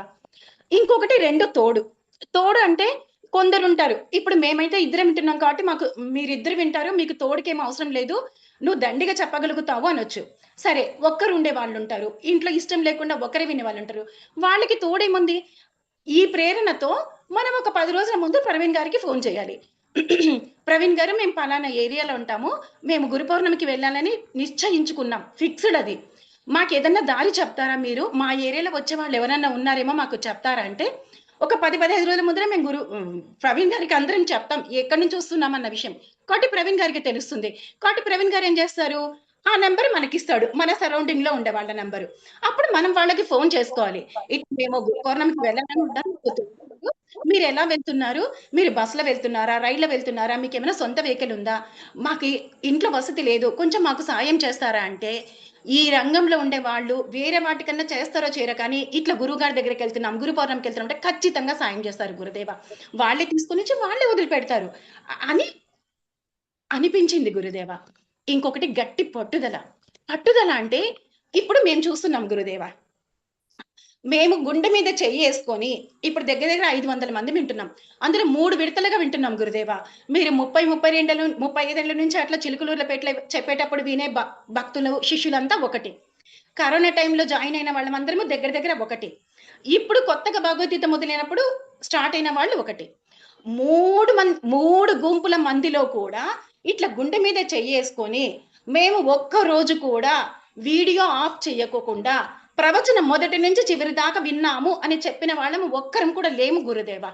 వీడియో అన్నా ఆపుకుంటాం, లేదా ఏదో మా ఇంట్లో పెళ్ళుంది, మా ఇంట్లో పేరెంటం ఉంది, మా ఇంట్లో అది ఉంది, నాకు ఆరోగ్యం బాగలేదు, మీరు 3-4 రోజుల నుంచి అవస్థ పడుతున్నారు, జలుబుతో తుడుచుకుంటున్నారు, గొంతు ఇట్లా ఇబ్బంది అవుతుంది, నీళ్లు తాగుతున్నారు, మీరు చెప్తున్నారు.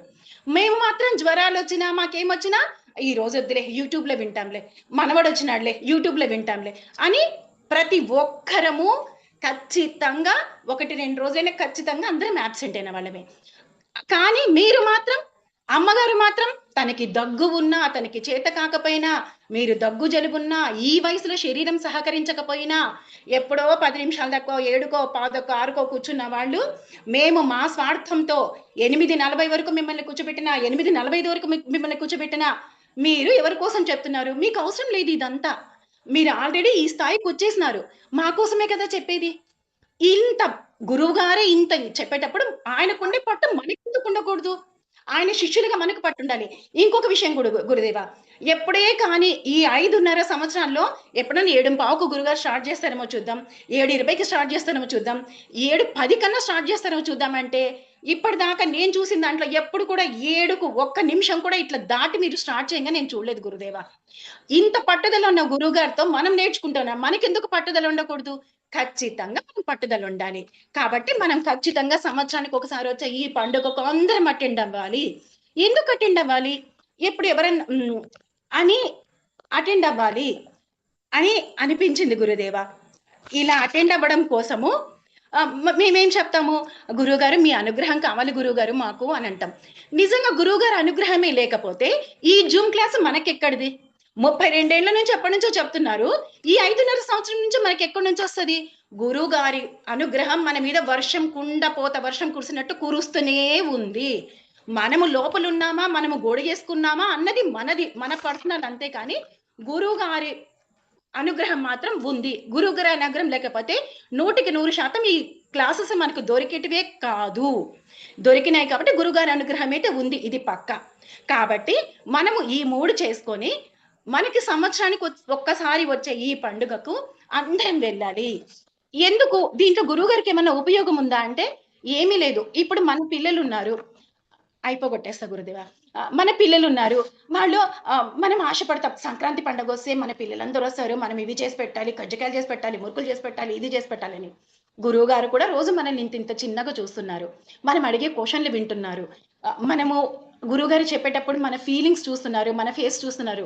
ఇంటింత చిన్నగా చూసే గురువు గారికి అందరినీ చూడాలని అనిపిస్తుంది. మన పిల్లల్ని కూడా మనం చూడాలనుకుంటున్నాం కదా, అట్లా కరెక్ట్ గా వస్తాం అనుకున్నప్పుడు పిల్లలు ఒక 10 రోజుల ముందర, అమ్మా మా పిల్లోడికి స్కూల్ ఉందమ్మా, నేను రాలేకపోతున్నా, అమ్మ మా ఆయనకి ఏదో పడిందమంటే, ఇంకా ఫోన్ పెట్టే, భలే చెప్పినావులే, ఇంకా ఫోన్ పెట్టే, తర్వాత మాట్లాడదాంలే అంటాం. ఎందుకు?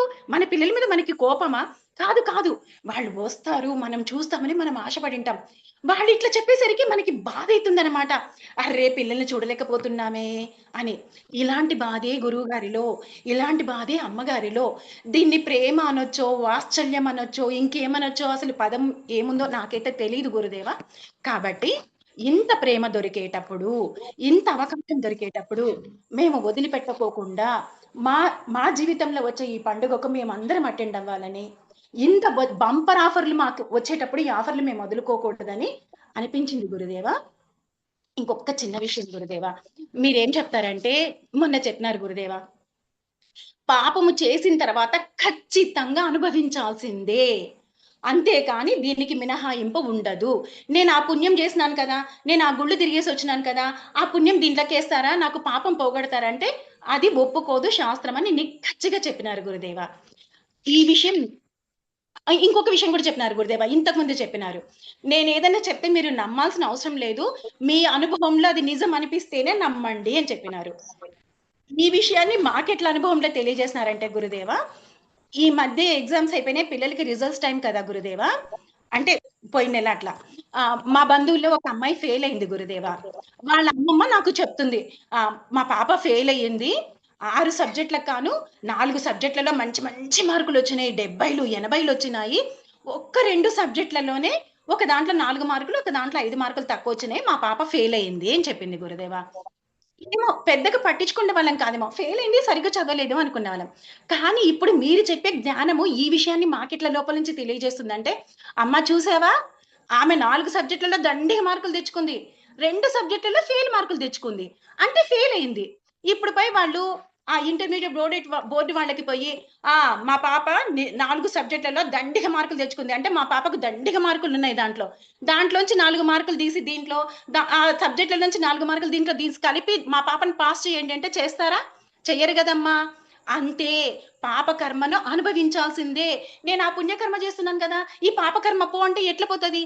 మీరు మనం పెట్టుకున్న ఈ పరీక్షల్లోనే ఆ ఎక్కువ వచ్చిన మార్కుల్ని తక్కువ దాంట్లో కలపమంటే కలపరమ్మా, దాందే దీంట్లోనే పాస్ కావాలి, దాంట్లోనే పాస్ కావాలి. అయ్యో దాంట్లో చాలా ఎక్కువ మార్కులనే కదా, ఉండని అమ్మ, అది ఎక్కువ డిస్టింక్షన్ కమ్మని, దాంట్లోంచి ఒక్క మార్కు కూడా దీంట్లో తీసి కలపరమ్మా అని మనం పెట్టుకున్న దాంట్లోనే చెప్తున్నారు. ఇంకా పరమాత్ముడు దాంట్లో నీకు ఎట్లమ్మా పాపంలో నుంచి పాపకర్మ అనుభవించుకోకుండా అది చదివితే పుణ్యం వస్తుంది, ఇది చదివితే పుణ్యం వస్తుంది అంటే ఎట్లా వస్తుందమ్మా? ఇంకా పాప వాసనలు పోతాయి. ఇప్పుడు ఆ అమ్మాయి ఏం చేయాలి? ఇంకా తప్పుడు పనులు చేయకోకుండా, కొంచెం టైంను వేస్ట్ చేయకోకుండా బాగా చదవాలి. బాగా చదివితే నువ్వు గుళ్ళు గోపురాలు తిరిగితే పుణ్యం వచ్చినట్టు, చిత్తశుద్ధి కలిగినట్టు. అప్పుడు ఆ పిల్ల బాగా చదివి పాస్ అవ్వాలి. ఇదేనమ్మా అనే ఇట్లా గురుదేవా, ఇలాంటివి మాకు రోజు ఎన్ని విషయాల్లో ఎంతెంత తెలియజేస్తున్నారో చాలా తెలియజేస్తున్నారు గురుదేవా. కాకపోతే టైం ఎక్కువ తీసుకోకూడదు అన్నట్లు ఒక 2-3 విషయాలు మీకు తెలియజేసిన గురుదేవా. ఇందులో ఏదైనా పొరపాటుగా తప్పుగా మాట దొల్లింటే అందరూ క్షమించండి.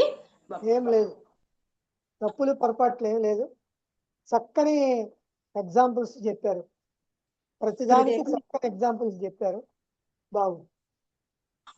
గురుదేవ మీ అనుగ్రహం గురుదేవ. అమ్మగారికి మీకు శతకోటి నమస్కారాలు పరమాత్మ. ఇంకా ధ్యానం ఈరోజు రేపు చేయిద్దాం, ఫీజు లేదా? ఎవరున్నారు ఫిజి? టైం కాలా, 8 గంటలు 3 నిమిషాలు అయింది. ఆ వారం 3 నిమిషాలు ఎక్కువ చెప్తా, 5 నిమిషాలు చెప్తా. ఫీజు ఉంది ఏమోనండి.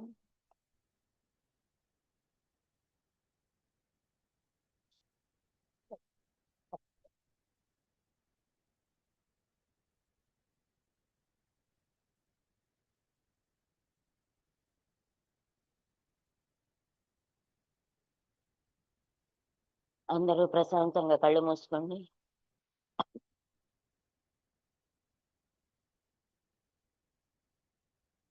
చిన్ముద్ర వేసుకొని 3 సార్లు దీర్ఘంగా శ్వాస తీసుకోండి.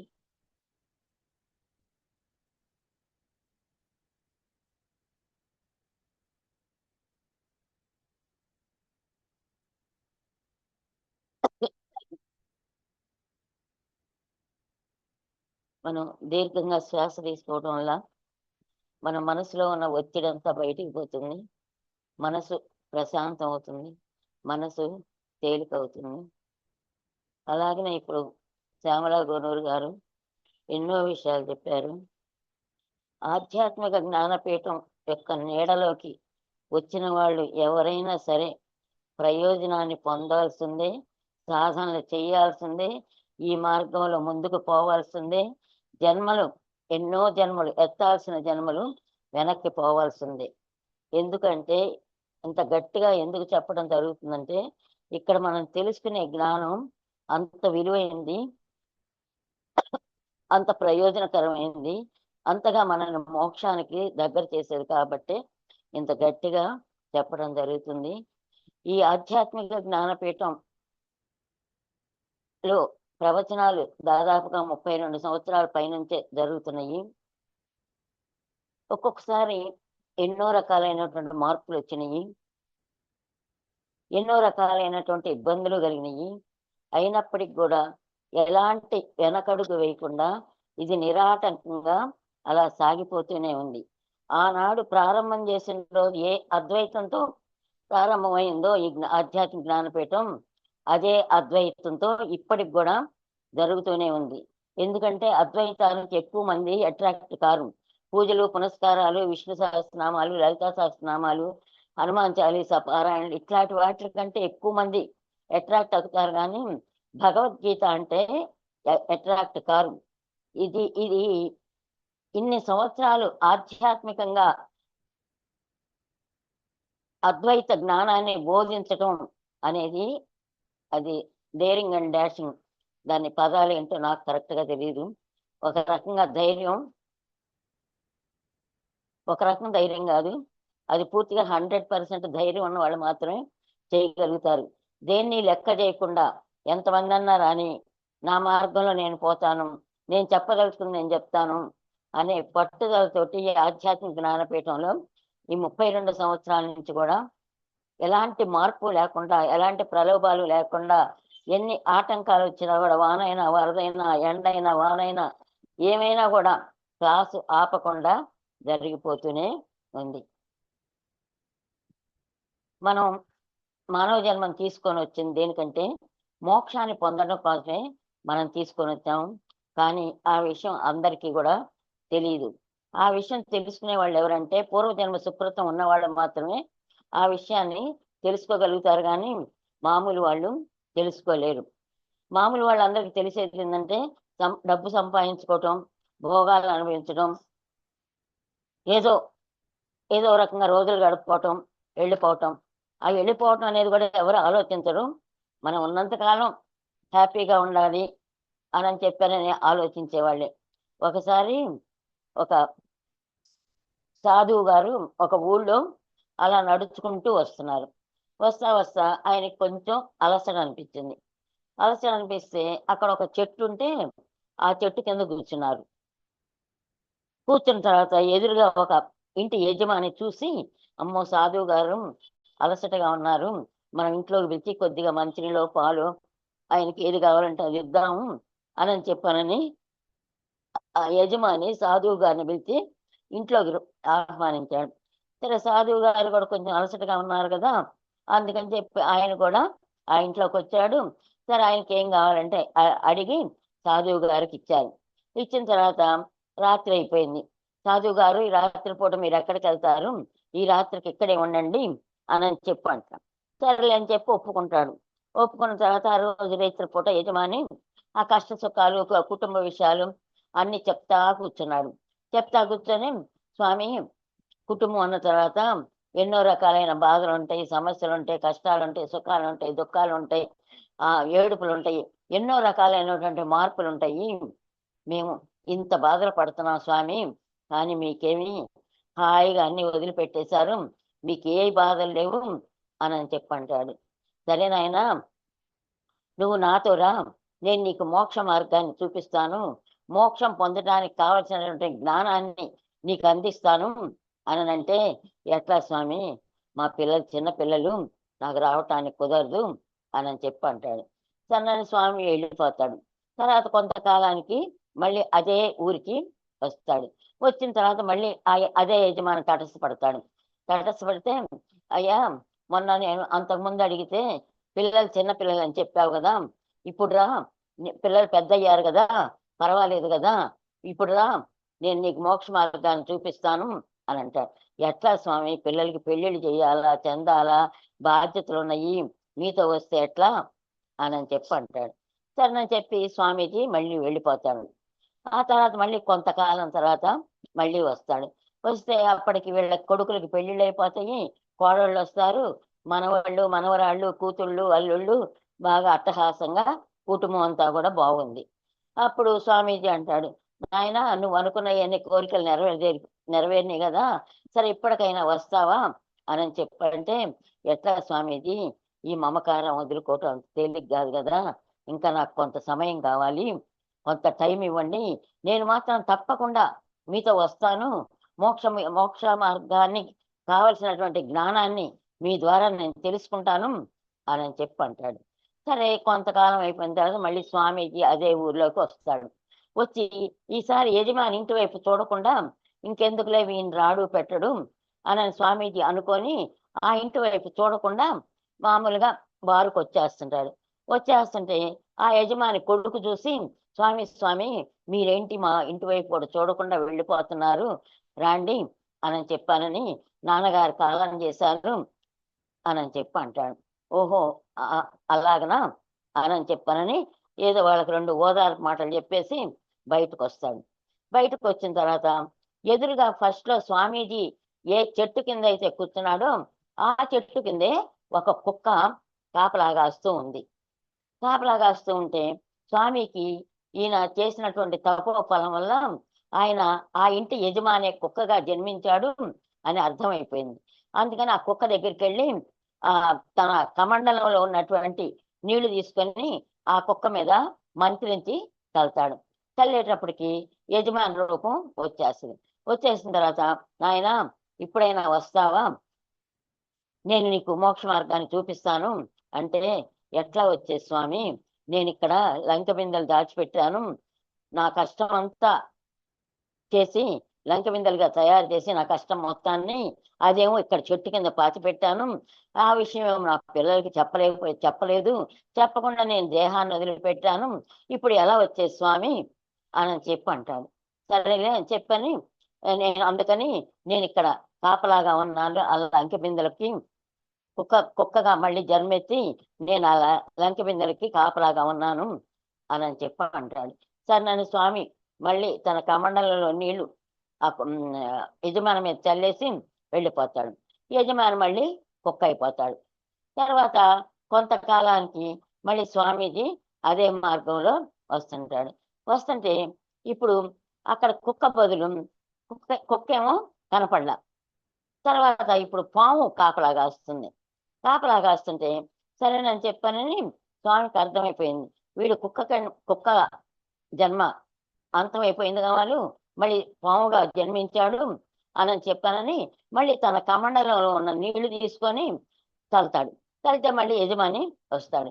వచ్చిన తర్వాత, నాయనా, ఇప్పటికైనా వస్తావా, నీకు మోక్ష మార్గాన్ని నేను చెప్తాను, జ్ఞాన మార్గం కావాల్సినటువంటి జ్ఞానం మొత్తాన్ని నీకు బోధిస్తాను, నా తపోశక్తి వల్ల నీకు కొంత మోక్షం సులువయ్యే మార్గం నేను చెప్తాను అని అంటే, ఎట్లా వచ్చే స్వామి, ఈ లంక బిందెలు ఉన్న సంగతి ఏమో నా పిల్లలకి చెప్పలేదు, నేను అందుకని ఇప్పుడు మళ్ళీ జన్మెత్తి పాముగా ఉండి ఈ లంక బిందెలకి కాపలా ఉంటున్నాను అని చెప్తాడు. ఓహో, అలాగా అని చెప్పానని ఈ స్వామీజీ ఆ ఇంట్లోకి వెళ్ళి, నాయన, మీ ఇంటి ఎదురుగా చెట్టు కింద మీ నాన్నగారు తన సంపద అంతా కూడా లంక బిందెల రూపంలో మార్చి లంక బిందెల్లో భద్రం చేసి ఆ చెట్టు కింద పాతి పెట్టాడు అని చెప్పి అంటాడు. దానికి ఇప్పుడు పాము కాపలా కాస్తుంది అని చెప్పి అంటాడు. అప్పటిదాకా కుక్క అక్కడే ఉన్నా వాళ్ళకేం తెలియదు, పాము కాపలా కాస్తున్నా కూడా వాళ్ళకేం తెలియదు. ఇప్పుడు సాధువు గారు వెళ్ళి చెప్పిన తర్వాత ఓహో అట్లానా అని చెప్పి ఎంతో సంతోషపడి తలా ఒక ఇంట్లో ఎంతమంది అయితే ఉన్నారో అంతమంది కర్రలు తీసుకొని వస్తారు. వచ్చి ఆ కొట్టి కొట్టి కొట్టి కొట్టి ఆ పాముని చంపేస్తారు. చంపేసి అక్కడ తవ్వి ఆ లంక బిందులు తీసుకొని తలా కొంచెం తన్నుకుంటారు, తిట్టుకుంటారు, చేసుకుంటారు, ఎట్నో గట్ట పరిష్కారం చేసుకుంటారు. అంటే చివరికి ఏం మిగిలింది? యజమానిగా జీవితం అంతమైపోయింది, తర్వాత కుక్కగా జీవితం అంతమైపోయింది, తర్వాత పాముగా జీవితం అంతమైపోయింది. వాడు స్వామి చెప్పాడు, మీ నాన్నగారే మళ్ళీ పాముగా జన్మించి ఇక్కడ ఆ లంక బిందెలకి కాపలాగా ఉన్నాడయ్యా అని. అయినా సరే వాళ్ళకి ఆ మాటలు ఏమి చెవికెక్కల. పాము ఉంది, ముందు పాము చంపేసేయాలా, లంక బిందెలు తీసుకోవాలా అన్న మాటే గాని ఈ పామే నా తండ్రిగా మళ్ళీ జన్మెత్తిందే అన్న మాటే వాళ్ళకి వాళ్ళు పట్టించుకోలే. అసలు ఆ మాటకు అర్థమే వాళ్ళకి తెలియలే. అయ్యో నాన్న చంపుతున్నామే అనే ధ్యాస కూడా వాళ్ళకి లేకుండా పోయింది. ఏం సాధించావు? పుట్టావు, పెరిగావు, ఎన్నో సంపాదించావు, ఎంతో చేసావు, లంక బిందెలుగా దాన్ని తయారు చేసావు, దాన్ని జాగ్రత్త చేసావు, తర్వాత పొయ్యావు, తర్వాత కుక్కగా వచ్చావు, పొయ్యావు, మళ్ళీ పాముగా వచ్చావు, బిడ్డల చేతుల్లోనే సావు దెబ్బలు తిని దేహాన్ని సాగించావు. ఇది కేవలం యజమాని యొక్క చరిత్రే కాదు, మానవుడై పుట్టిన ప్రతి మానవుడి యొక్క చరిత్ర ఇది. ప్రతి ఒక్కళ్ళు చేస్తుంది ఇదే. అసలు మోక్షం అనేది ఒకటి ఉంది అనే విషయం తెలియని వాళ్ళు 199 మంది ఉన్నారు. మరి మోక్ష మార్గం ఉంది అని తెలుసుకొని ఈ జ్ఞాన మార్గంలోకి వచ్చేవాళ్ళు ఎక్కడో 100 కోటికి ఒకళ్ళు ఉంటారు. వచ్చినా కూడా ఏదోలే విందాము, మనసు కాస్త ప్రశాంతంగా ఉంది వింటంటే అని చెప్పి పైన మనశ్శాంతి కోసం వినేవాళ్ళు కొంతమంది ఉంటారు. కాదు, ఏమైనా సరే ఈ జ్ఞానం ద్వారానే నా జీవితం సార్థకం అవుతుంది, నా జీవితాన్ని నేను సార్థకం చేసుకోవాలి, నా జీవితాన్ని సార్థకం చేసేటటువంటిది ఈ ఆత్మ జ్ఞానం ఒకటే, అంతకు మించి నన్ను కడతీర్చే జ్ఞానం ఇంకొకటి లేదు అనే పట్టుదలతోటి ఎక్కడో ఒక్కళ్ళు ఉంటారు. అందుకే భగవంతుడు కూడా బహూనాం జన్మనామంతే జ్ఞానవాన్మా ప్రపంచతే వాసుదేవ సర్వమితి సమహాత్మా సుదుర్లభ. ఎక్కడో సమస్తం వాసుదేవుడే అనే విషయాన్ని గ్రహించి ఆత్మ జ్ఞానాన్ని తెలుసుకొని ఈ ఆత్మ సాధన చేసేవాళ్ళు ఎక్కడో ఒక్కళ్ళు ఉంటారని భగవంతుడు ఆనాడే మనకి భగవద్గీతలో తెలియజేయటం జరిగింది. ఎందుకు భగవంతుడు ఇంత కఠినంగా మనకు చెప్పాడంటే మానవ యొక్క మనస్తత్వం చంచలమైంది, ఒక చోట ఉండడం. ఇవాళ ఎంతో పట్టుదలతో సాధన ప్రారంభం చేసిన జ్ఞానాన్ని తెలుసుకున్నా ఇది నిలుపుకుంటాడో నిలుపుకోడో తెలియదు. అందుకే మనకు 6వ అధ్యాయంలో కూడా శుచీనాం శ్రీమతాంగేహే అని కూడా మనకు చెప్పడం జరిగింది. ఎవరు ఎప్పుడు ఈ మార్గంలో నిలబడతారో, ఈ మార్గంలో నుంచి జారిపోతారో తెలియదు. కాబట్టి ఈ మార్గంలో ఎవరైతే ఉంటారో వాళ్ళు యోగుల ఇంట జన్మిస్తారు, ఈ మార్గంలో నుంచి పడిపోయిన వాళ్ళు శుచివంతులు శ్రీమంతులు ఇంట జన్మిస్తారు అని భగవంతుడు మార్గంలో నుంచి పడిపోయిన వాళ్ళ విషయమే చెప్పారు. ఈ మార్గంలో ఉండి ప్రాణం పోతే వాళ్ళకి మరుజన్మ ఎలాంటిది అనే విషయాన్ని కూడా స్పష్టంగా తెలియజేయటం జరిగింది. భగవద్గీత అనేది ఒక సంపూర్ణమైనటువంటి గ్రంథం. ఎక్కడా కూడా అనుమానం అనేది లేకుండా పరిపూర్ణంగా మన జీవితం యొక్క చిత్రాన్ని భగవద్గీత ద్వారా భగవానుడు మనకి అందజేశాడు. అంతేకాకుండా మానవుడు ఎప్పుడు కూడా ఉన్నదాంతో తృప్తి పడ్డు. ఆశ ఉంటే పర్వాల మనిషికి, కానీ దురాశ అనేది ఉండకూడదు. దురాశ దుఃఖానికి చేటు అని మనకి పెద్దలు చెప్తూ ఉంటారు. వచ్చినటువంటి అవకాశాన్ని వినియోగించుకోవాలి. ఒక చోట ఒక బ్రాహ్మణుడు ప్రతిరోజు కూడా వాళ్ళ ఇంటి ఎదురుగా ఒక పుట్ట ఉంది. పుట్ట ఉంటే ఆ ప్రతిరోజు కూడా పాముకి పాలు పోస్తూ ఉంటాడు. ఆయన చాలా భేదవాడు, ఎంతో సహృదయం గలవాడు, మంచి భావాలు కలిగినటువంటి వాడు ఎప్పుడు కూడా ఇతరుల యొక్క క్షేమాన్ని కోరుకుంటూ ఉంటాడు. సరే, ఇదంతా కూడా పాము చూసింది. చూసి ఈ బ్రాహ్మణుని ఎట్లయినా ఆయన కష్టాల నుంచి తొలగించాలి, ఆయనకి సహాయం చెయ్యాలి, మంచి వాళ్ళకి ఎప్పుడు సహాయం చెయ్యాలి అనే ఉద్దేశంతో ఒక వజ్రాన్ని ఇచ్చింది. అలా ప్రతిరోజు కూడా ఈ బ్రాహ్మడేమో పాలు పోస్తున్నాడు, ఆ పామేమో ప్రతిరోజు కూడా ఒక వజ్రాన్ని ఇస్తుంది. ఇలా వజ్రాలతో ఉంటానా ఆ బ్రాహ్మడు చాలా ఉన్నతమైనటువంటి స్థితికి వచ్చాడు, ఎంతో సంతోషం పొందాడు, ఎంతో హాయిగా ఉంటున్నాడు. ఇంత వజ్రాలు వచ్చినాయి కదా, ఏందిరా ఇంకా పాముకు పాలు పోసేది అనే నిరసన లేకుండా ఎంతో భక్తితోటి మొదటి రోజు ఎలాగైతే భక్తితోటి పాముకు పాలు పోసాడో అలాగనే ప్రతిరోజు కూడా ఎన్నో వజ్రాలు వచ్చినప్పటికి కూడా అంతే భక్తితోటి పోస్తున్నాడు. సరే, ఒకసారి ఆయన అనుకోకుండా ఒక 4 రోజులు ఊరికి పోవాల్సి వచ్చింది. ఊరికి పోవాల్సి వస్తే కొడుకుని పిలిచి, నాయన ప్రతిరోజు కూడా మన ఇంటి ఎదురుగా పుట్ట ఉంది కదా, ఆ పుట్టలో పాము ఉంది కదా, ఆ పాము ప్రతిరోజు కూడా పాలు పోయి నువ్వు అని చెప్పి అంటాడు. అది ప్రతిరోజు కూడా మనకు ఒక వజ్రం ఇస్తుంది అని చెప్తాడు. సర్లే అని చెప్పని కొడుకు తండ్రి ఎట్లయితే చెప్పాడో అట్లానే ప్రతిరోజు కూడా పాలు పోస్తున్నాడు. 2 రోజులు పోసాడు. పోసేటప్పటికి 2 వజ్రాలు వచ్చినాయి. వచ్చేటప్పటికి ఈ కొడుకు ఏం చేశాడంటే, అబ్బా ప్రతిరోజు పాలు పోయటం, ప్రతిరోజు ఒక వజ్రం తీసుకోవటం ఏంది, ఈ పుట్టను కనుక పగలగొట్టినట్టయితే పుట్టలో నుంచే కదా పాము వజ్రాలు ఇస్తుంది, ఈ పుట్టలో ఇంకెన్ని వజ్రాలు ఉన్నాయో తెలియదు కదా అని చెప్పని పుట్ట పగలగొట్టడానికి ధైర్యం చాలక ఆ ఊళ్ళో ఉన్న వాళ్ళ యొక్క సహాయం తీసుకొని వచ్చి పుట్ట మొత్తం కూడా పగలగొట్టేస్తాడు. పగలగొట్టేస్తే లోపల వజ్రాలు ఏమీ లేదు. ఎప్పుడైతే ఈ పుట్ట పగలగొట్టడం మొదలు పెట్టారో అక్కడున్న పాము కూడా వెళ్ళిపోయింది.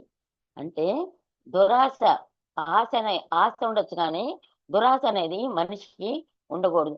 వాళ్ళ సొమ్ము వీళ్ళ సొమ్ము అంతా నాకే కావాలి అనే దురాశ ఉండకూడదు.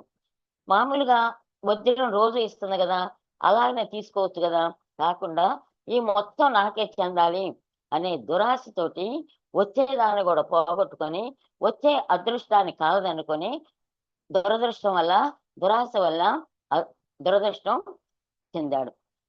మానవ మనస్తత్వం అట్లానే ఉంటుంది. ఇవాళ మన కుటుంబం జరిగితే చాలు అని తృప్తి పడతాం. తర్వాత కుటుంబాన్ని అనుకుంటే ఎట్లా, కొంత మిగిల్చుకోవాలి అనుకుంటాం. ఆ తర్వాత మన బిడ్డలకు కావాలి అనుకుంటాం. ఆ తర్వాత మన మనవాళ్ళకి కావాలి అనుకుంటాం. ఇట్లా ఆశ అనేది దురాశగా మారిపోతూనే ఉంటది. ఉన్నదాంతో తృప్తి పడదాం, మన బ్రతికేదో మనం బ్రతుకుతాము, ఎవరి బ్రతుకు వాళ్ళు బ్రతుకుతున్నారు, అలాగనే మన బ్రతుకు మనం బ్రతుకుతాము, నిజాయితీగా ఉందాము, నీతిగా ఉందాము, మనకున్న దాంతో తృప్తి పడదాము, భగవంతుడి యొక్క సేవ చేసుకుందాము, మనం దేనికైతే వచ్చాము ఈ ప్రపంచంలోకి ఆ ఆత్మ జ్ఞానాన్ని తెలుసుకొని మనం మోక్షం పొందుదాము, ఉన్నదాంతో తృప్తి పడదాము అనే ఆలోచన ఏ మానవుడికి కూడా రాదు. ఎక్కడో ఒక్కళ్ళు పూర్వజన్మ సుకృతం ఉన్నవాళ్ళు, ఆ పూర్వజన్మ సుకృతం కూడా మామూలు సుకృతం ఉన్న వాళ్ళకి ఇంతగా ప్రశాంతత దొరకదు. ఎన్నో జన్మలు పూర్వజన్మ సుకృతం ఉన్న వాళ్ళు మాత్రమే ఉన్నదాంతో తృప్తి చెందుతూ దేనికోసం ఆరాటపడకుండా, దేనికోసం ప్రలోభ పడకుండా, ఎవరి ఆస్తి కావాలి అని ఆశపడకుండా ఉన్నదాంతో తృప్తి చెందుతూ ఉంటారు. మానవులైనటువంటి మనం కొన్ని ఆచారాల్ని, కొన్ని అలవాట్లని, కొన్ని మనం ఎలా ప్రవర్తించాలి, ఎలా ప్రవర్తించకూడదు, ఎలా ప్రవర్తిస్తే మన జీవితం బాగుంటుంది, ఎలా ప్రవర్తిస్తే మన జీవితం అధ్వానం అయిపోతుంది అనే విషయాన్ని తెలుసుకున్నట్లయితే మన జీవితం సక్రమైనటువంటి మార్గంలో నడుస్తాము, సక్రమైనటువంటి జీవితాన్ని మనం గడపగలుగుతాం. ఆ యజమాని ఎన్నిసార్లు స్వామీజీ చెప్పినప్పటికి కూడా ఈ మార్గంలోకి రాలేదు. కానీ తర్వాత ఎన్నో రకాలైనటువంటి నీచమైనటువంటి జన్మలు ఎత్తడం జరిగింది. మనమైనా అంతే, సక్రమంగా ఈ ఆత్మజ్ఞానాన్ని తెలుసుకొని ఈ మార్గంలో ప్రయాణం చేస్తే మనకి మంచి జన్మ వస్తుంది. లేదు ఏదో పక్కకు కనుక పోయామంటే మరి అంతకు ముందున్నటువంటి సంచిత కర్మల్లో నుంచి ఏవైతే పక్వానికి వస్తాయో మన చివరం దేనికి కాపలా ఉండాలని మనం కోరుకుంటామో అలా కాపలా కుక్కల్లాగా మనం ఉండటానికి మన జన్మ ఎత్తాల్సిందే. చెప్పటానికి కఠినంగా ఉండొచ్చు, వినటానికి కఠినంగా ఉండొచ్చు, కానీ ఇది సత్యం సత్యం సత్యం. వేదాంతం ఎప్పుడు కూడా కఠినంగానే ఉంటుంది. వేదాంతం ఎప్పుడు కూడా అబద్ధాలు చెప్పదు. ఉన్న విషయాన్ని ఉన్నట్లుగా చెప్తుంది కాబట్టి నిజం చెప్తే ఎప్పుడైనా కష్టంగానే ఉంటుంది. కానీ కష్టమైన ఇష్టంతో వినాలి, ఇష్టంతో మనం సాధనలు చెయ్యాలి. ఇది నా జీవితం, నాకు తోడెవరు లేరు, నాకు భగవంతుడే తోడు అని ఎవరైతే నిర్ణయించుకొని ఈ మార్గంలో ప్రయాణం చేస్తారో వాళ్ళు మాత్రమే భగవంతుడు అండగా ఉంటాడు.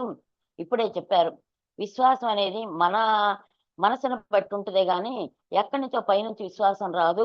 విశ్వాసం అనేది ఆ అనుగ్రహం అనేది మన విశ్వాసాన్ని బట్టి మనకు అందుతుంది అని చెప్పారు. కాబట్టి ఆ విషయం గుర్తుంచుకొని మనం అనుక్షణం కూడా భగవంతుని యందు విశ్వాసం ఉంచి, గురువు యందు విశ్వాసం ఉంచి, శాస్త్రం యందు విశ్వాసం ఉంచి మన జీవితాన్ని మనం పూలబాటగా మనం మార్చుకోవాలి. పూలబాట అంటే కష్టాలు రావంటే వస్తాయి, పూలబాటలో కూడా ముళ్ళు ఉంటాయి. ఉన్నప్పటికి కూడా ఆ పూలను తొక్కినటువంటి మెత్తదనానికి ఈ ముళ్ళు కూడా మనల్ని బాధ పెట్టం. అట్లానే ఆధ్యాత్మిక రంగంలోకి వచ్చిన తర్వాత కొన్ని కొన్ని సమస్యలు వచ్చినప్పటికి కూడా సమస్య అనేది వస్తుంది, కాకపోతే అంతకుముందు ఉన్నంత తీవ్రత ఇప్పుడు ఉండదు. మన మనసు అట్లా ప్రిపేర్ అయిపోయింది. ఇవాళ ఆ జ్ఞాన మార్గంలో ఉంటానా, ఈ జ్ఞానాన్ని తెలుసుకోవటానా మన మనసు అట్లా ప్రిపేర్ అయిపోయింది.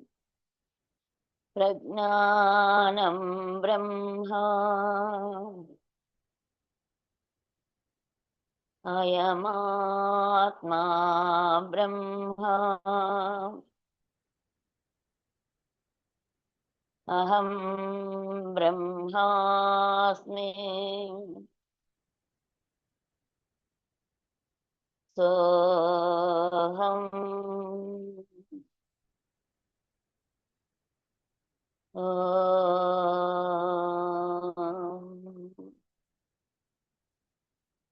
ప్రజ్ఞానం బ్రహ్మ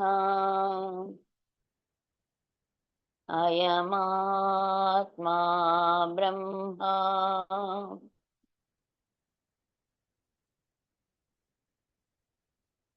అహం బ్రహ్మాస్మి.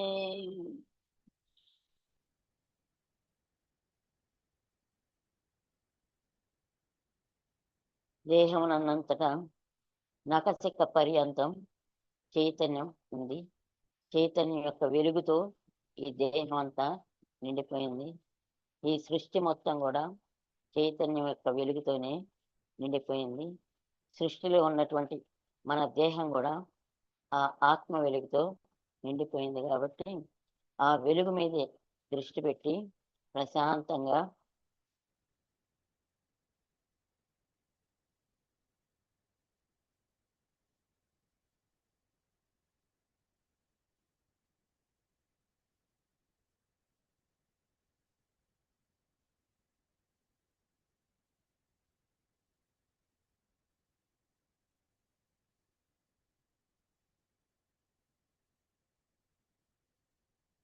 నేను చేయించే ధ్యానం నిజమైనటువంటి ధ్యానం కాదండి.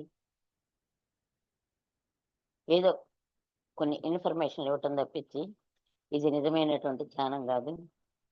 నిజమైనటువంటి నిరాకార ధ్యానం మీరు చెయ్యాలంటే వెబ్సైట్లో గురువు గారు చేయించినటువంటి ధ్యానం ఉంది, దాన్ని ఫాలో అవ్వండి. మీకు నిరాకార ధ్యానం బాగా కుదురుతుంది. నేను చేయించే ధ్యానం మాత్రం నిజమైనటువంటి ధ్యానం కాదు.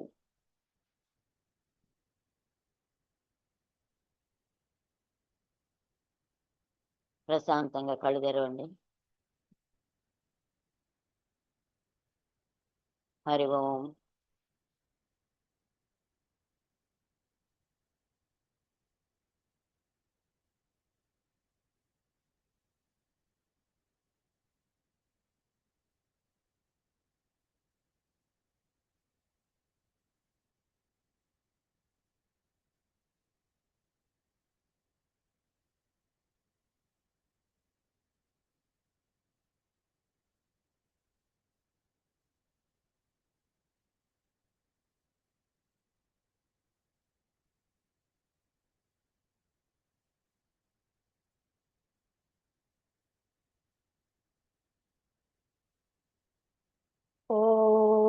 सर्वे भवन्तु सुखिनः सर्वे सन्तु निरामयाः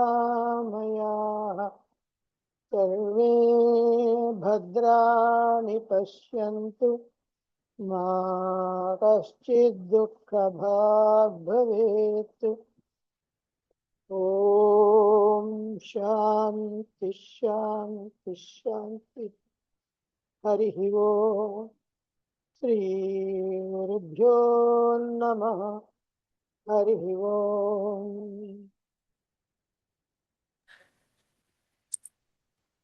మరలా రేపు రాత్రి 7 గంటలకి సత్సంగంలో తిరిగి కలుసుకుందాము. Thank you. బాయ్. Bye.